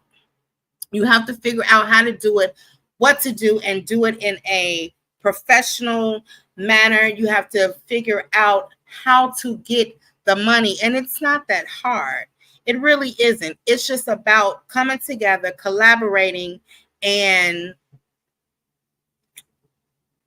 pooling our resources and trusting one another with their role and getting the job done. And I believe in that. And my thing is, look, I hear you, but see, I say starving artist because that's what drives me to be better. That's Right. why I say it. I don't say it like it's a degrading term, because it isn't. Realistically, we're all there, and it's because we are in the pit. And we're between the pit and the pendulum when it comes to our creativity, trying to realize what our talent is, where our talent is at this moment. Mm-hmm. Are we needing to better that talent? Are we needing to hone that talent? Whatever. You know what I'm saying? And so when you're starving, you'll do anything to help to calm that hunger. And so for me, being a visual, knowing I didn't go to school for this, knowing I didn't take a bunch of classes more than just a stationary middle school, high school classes, and being a part of the theater program and doing a little bit of TV class, like I didn't have anything. Mm-hmm. I learned about my cameras on YouTube. Yeah. And I did it specifically because the person who was working with me on my first film that I officially got rolling, I had to show them, because they said there's nothing cinematic that can be done with your camera. I showed them 10 different videos, 10 different just short clips of what somebody did, the editing and they talk about the editing program, they talk about the lenses, they talk about this, how you use the shutter speed and blah, blah, blah. Like, I didn't know that stuff at that time. Mm-hmm. But that's why I wanted to put trust in someone who knew cameras. I offered my equipment. They took my equipment for a week, turned it back. Nah, I know what camera this is. And then we show up on the first day of set, and they had one problem, and made it the biggest deal. Mm-hmm. I wasn't upset that it was a problem. I was upset that I gave you the opportunity to learn this equipment. You Right. had full advantage to learn what I was using. Right. And instead, you blamed me. You said, well, this guy doesn't know what he's doing, and he's just going to sit in a chair and direct. He thinks he's a director. Well, isn't that what a director is kind of supposed to do in that moment? Yeah. Set the scene, give you the camera, explain the situation and allow the talent to do what they do, or tell the talent what you need from them. That's all I was trying to do. And then I end up having to do more. So that hunger in me, that starvation in me, made me keep looking, made me keep watching, made me keep. So then I built the confidence enough to say, I'm going to hit this red button. We're going to see what comes of it. And go for it. And guess what? Even flaws and all with that film, post-credit scene, all the little things that I put together with this project that worked, maybe didn't work, whatever. You pointed out the flaws, got it. That movie still wasn't 2 festivals, or no, it wasn't 3 festivals. It won 2 awards. I submitted to 20. That's a lot of money. And a lot of them were, almost $100 or more to submit at that time. Because I had that little bit from my bookings. And I lost 17 times, people. It's hard. Because you're just trying to do it to get it in front of the right people because you believe. So I am the passion behind what I do. You want passion? You want to have a conversation with me? I can make you open your wallet because I am passionate about what I'm trying to do. But I'm also understanding the business sense. I'm also trying to remove the personal from this when trying to create, because sometimes we can get a little overly personal. Sometimes this is not just our baby. This is our 3-bedroom mansion, whatever we paint in our mind of what this project is, that's how we treat it. And sometimes when you overprotect it, you don't see the areas of growth, where it can build, where it can strengthen. So then you weaken it by doing too much. Yeah.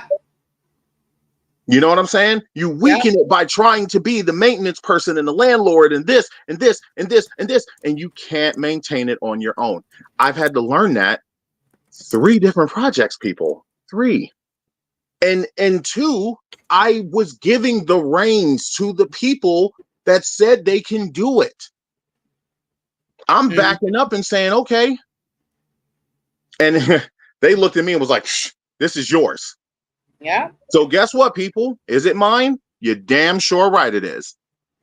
So I'm not going to let it fall when I have the belief and the people behind me to want to see it through. So I saw it through. In my second project, people, and I'm going to get real personal with this. It's crazy. Some of you who have talked to me personally, when I made my second film, I was in a living situation where I had to take care of everything in the house.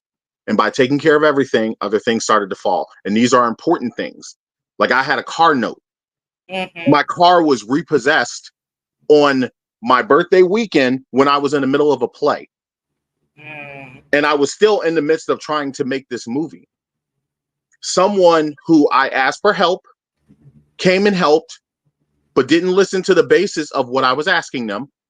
And in turn, turned a lot of my production people against me. So when I showed up on set finally, because I was booked for 2 events within that week, and I had to work because without that, I can't pay rent, I can't eat, can't take care of my bills. Within that, people didn't want to hear what I had to say. But even better, my landlord wrote me, and my landlord told me within a shoot day, you're not allowed to stay in your home anymore. And I was losing my home in the midst of filming a sequence. And the people there on that day, the little DIY situation I made, meant everything. But trust me, when I said that's a wrap, that feeling hit me Yeah. Other than the Hulk picking up Loki and slamming him back and forth in the Avengers. Yeah. Yes, okay, hold on, wait. So, people, I see the question that you're asking. Thank Okay, you. you have to understand.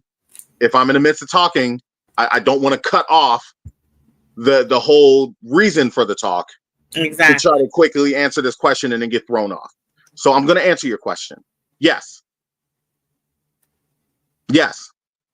because I'm the outside looking in.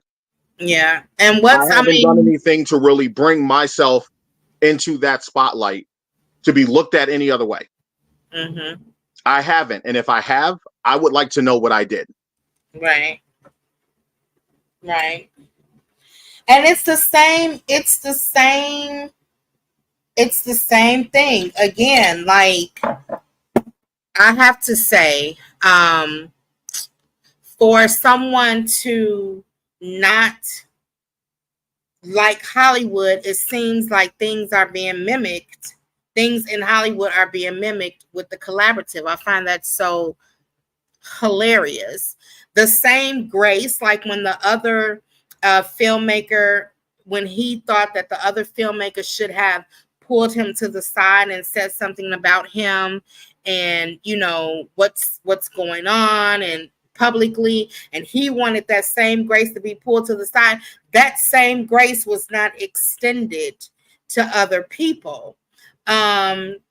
You know, and then just like now, oh, well, are you still cool with this person and you still whatever? There is no reason not to be. We're simply talking about the series of events. No one is taking sides. No one is, you know, no one is taking sides. No one is saying this. No one is doing that. The only person that's taking a side is me, because I was there and I saw what happened personally. So yeah, I'm going to take a side. But my business things, I don't have to explain that, and I'm not going to explain that to anybody. Yeah, you shouldn't have to. No, I'm not. I don't have to. I did a skit. Yeah, and did. And as long as I'm paying my money, I'm going to use the studio in whatever manner that I choose to. And no one is going to say anything to me about it. And you cannot make me stop doing what I'm doing for my projects no more than someone else can make me stop being friends with it. It's getting real stupid is what I'm saying. It's getting real dumb and it's getting real stupid, and we've spent more than enough time on this issue. I just wanted to do the live that I did yesterday. I wanted to just do the live that I did yesterday. Rose, I hear what you're saying, but I still have a plan in the back of my mind. I still know the moves that I'm going to make. So there is nothing to be careful about. I don't mean to cut you off. I don't even know what I said that I need to be careful of. I'm just having a conversation. I answered to one person. It's not even a person, but I don't even fear. People always say, "Oh, the only person who I fear is God." I don't even fear God. I respect and whatever. I don't fear God because I don't do anything to be scared of God. And so if I don't fear God, I'm definitely not afraid or fearing a mortal man, a mortal person who bleeds just like how I do. And I'm keeping it neutral. I'm keeping it here. I haven't said one bad thing against anybody. I'm only telling the truth. I wanted to speak with you because I know you said you had something to say about whatever, and that's fine. That's what the platform is for.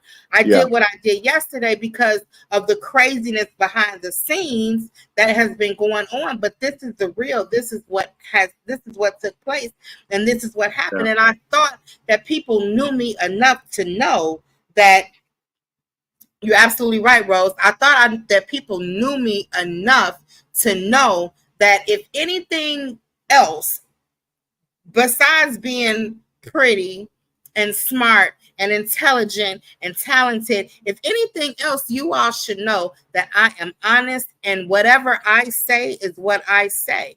I don't think I've ever pulled off any behind the scenes, this, that, and the third with anybody.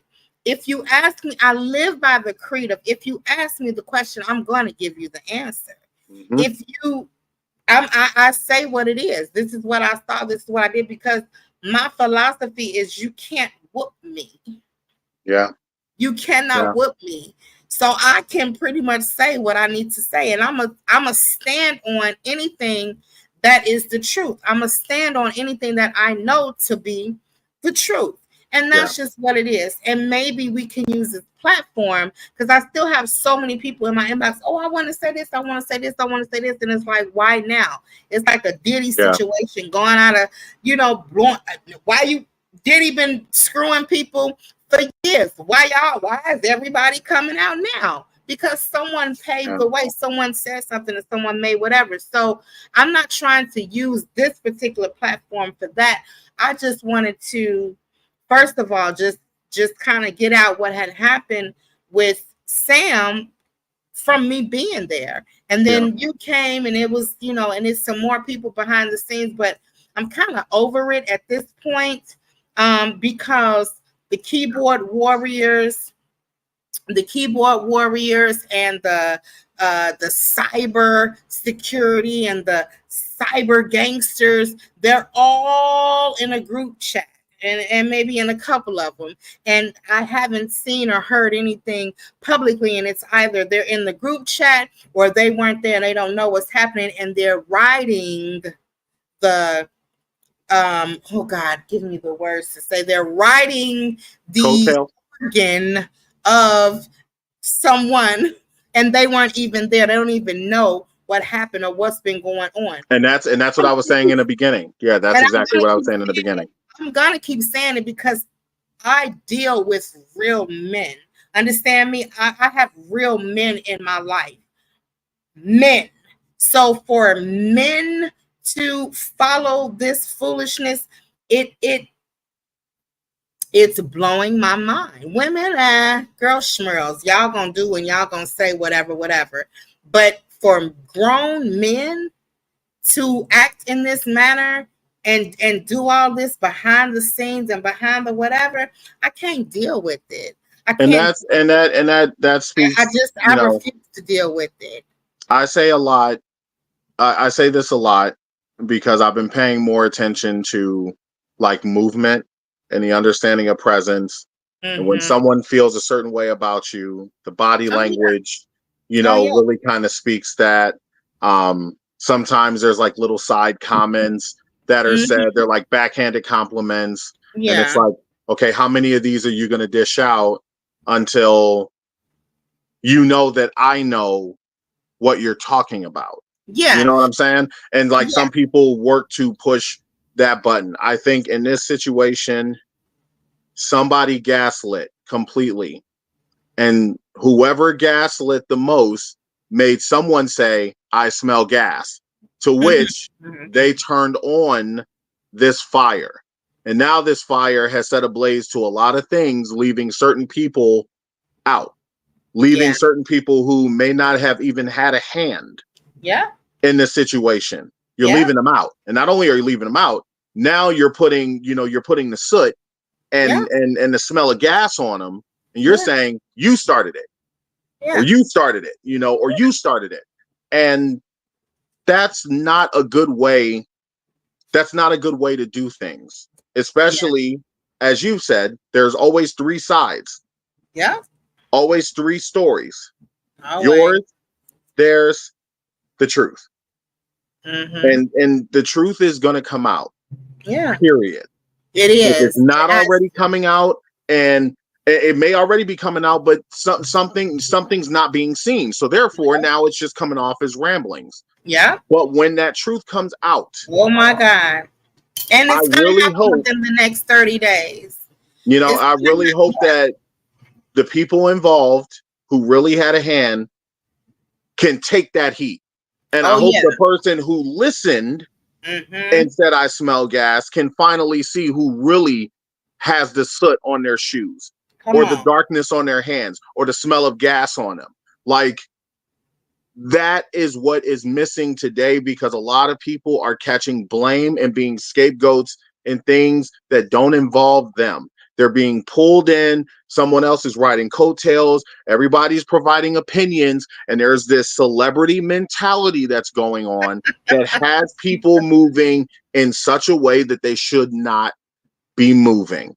That's Yeah. why disasters happen, because things that you are not in control of and things that you are deciding that you want to speak on that has nothing to do with you, you are now including yourself in something with a magnitude behind it that That you you don't know the levels of. absolutely know about. Yeah. You don't know the levels of. You are choosing this. Yeah. So when you choose this, accept the accountability of your Come choice on. and Come on. also accept the ramifications and consequences for that choice. Oh yeah. Period. Oh And I'm yeah. going to say this on this live, and I want to make sure everybody who's watching understands and hears me. Listen. I'm not here to talk about the head in some form of negative way. I've already explained the situation that the head came through for me, Yeah. someone that they didn't have an everyday conversation with. They Mm. came through for me. When I showed up because I wanted to believe in what was happening, they said something to me, and it was something from the heart. Even if it was brief, it was enough to make sure that it is understood that I was seen and that I was heard. Yep. This right here is called talk about it for me.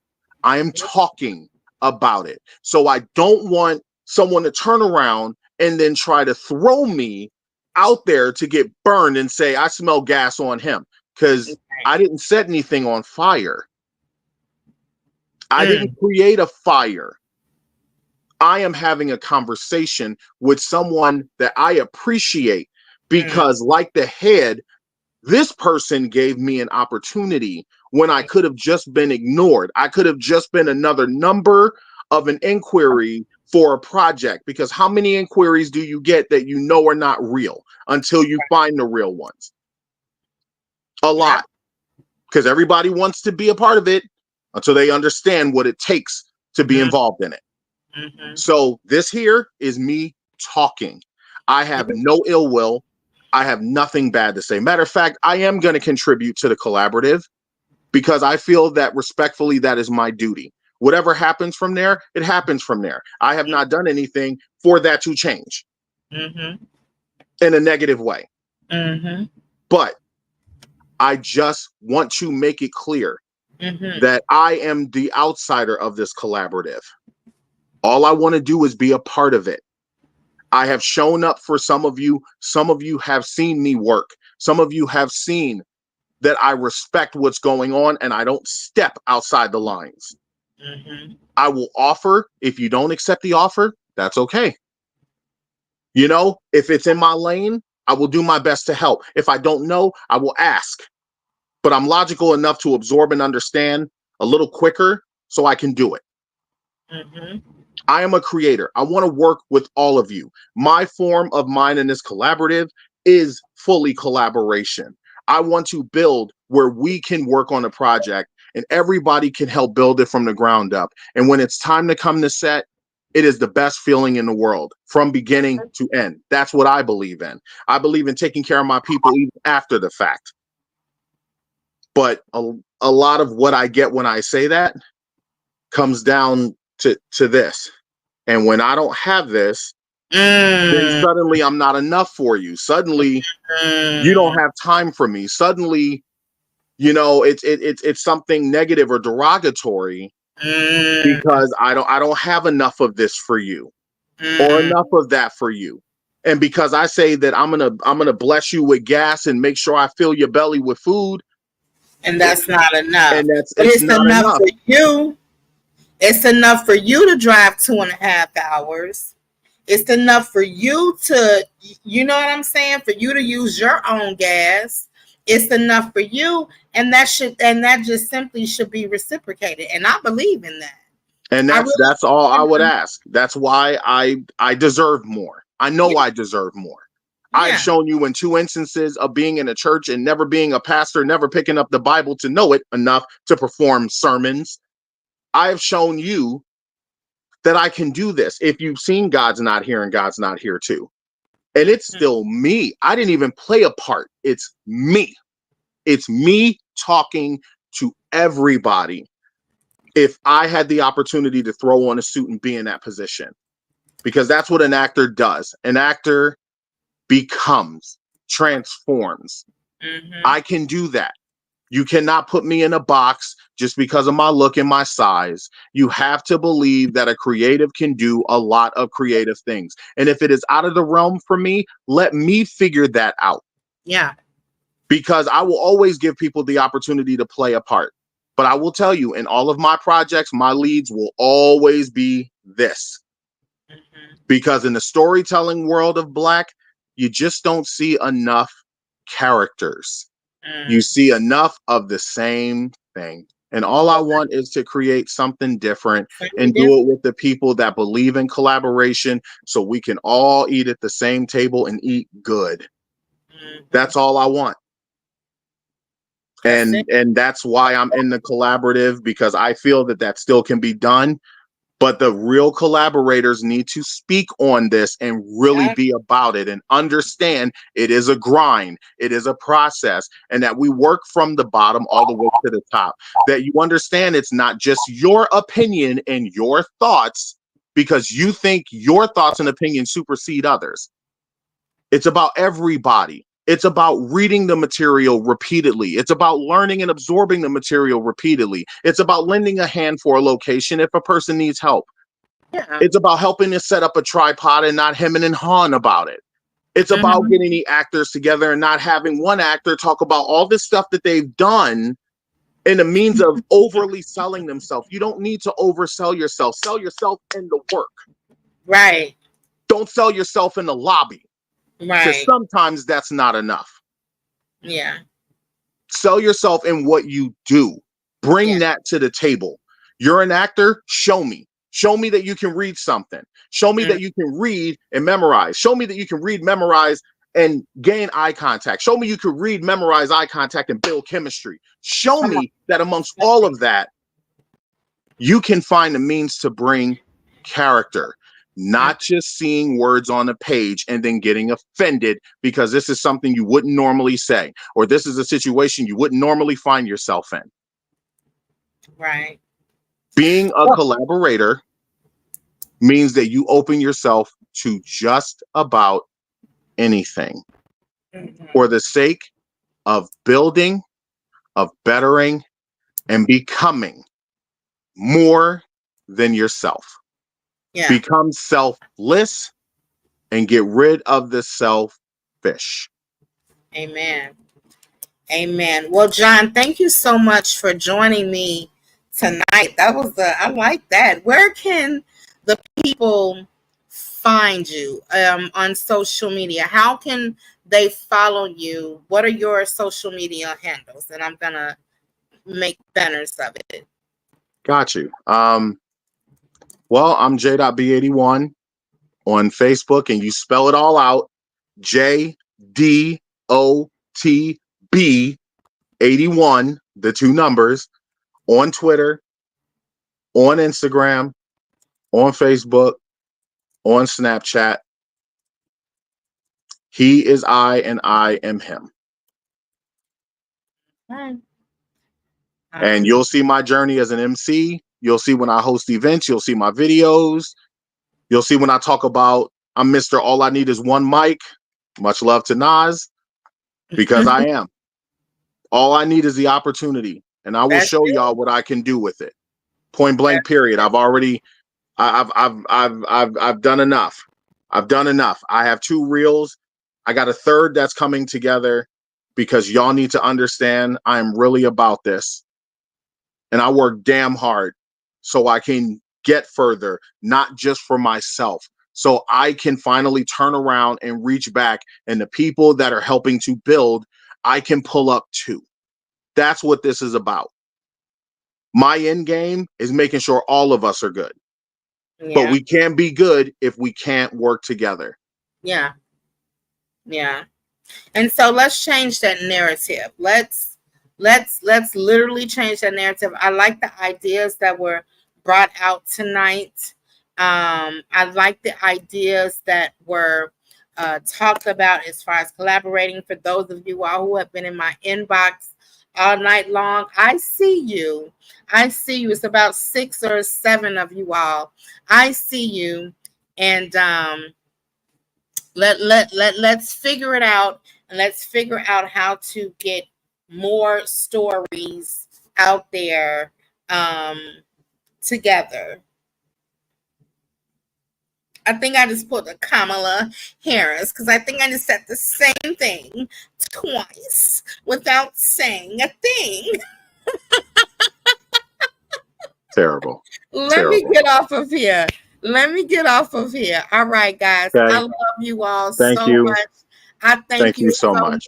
I want to go through these comments. Thank you, Sam Alave, Rose Sanchez, London Banks, for tuning in. I think Nikki Scarfo came through. My cousin Annette Mays, of course, Jon Brunson, CJ, who is my film hubby, but he and I are going to have a conversation. Let me see who else came through here. Probably Queen Deborah, a couple of other people, whoever was on the live tonight. Thank you all for coming in. Please like, comment, share. I'm going to leave this one up. Y'all know how I hate Facebook Lives, but I'm going to leave this one public for you, John, for your platforms. You can catch the replay on YouTube as well, but I'm going to leave this one right here. I'm going to leave the other one. I'm gonna leave the other one. Forget it. Like, whatever.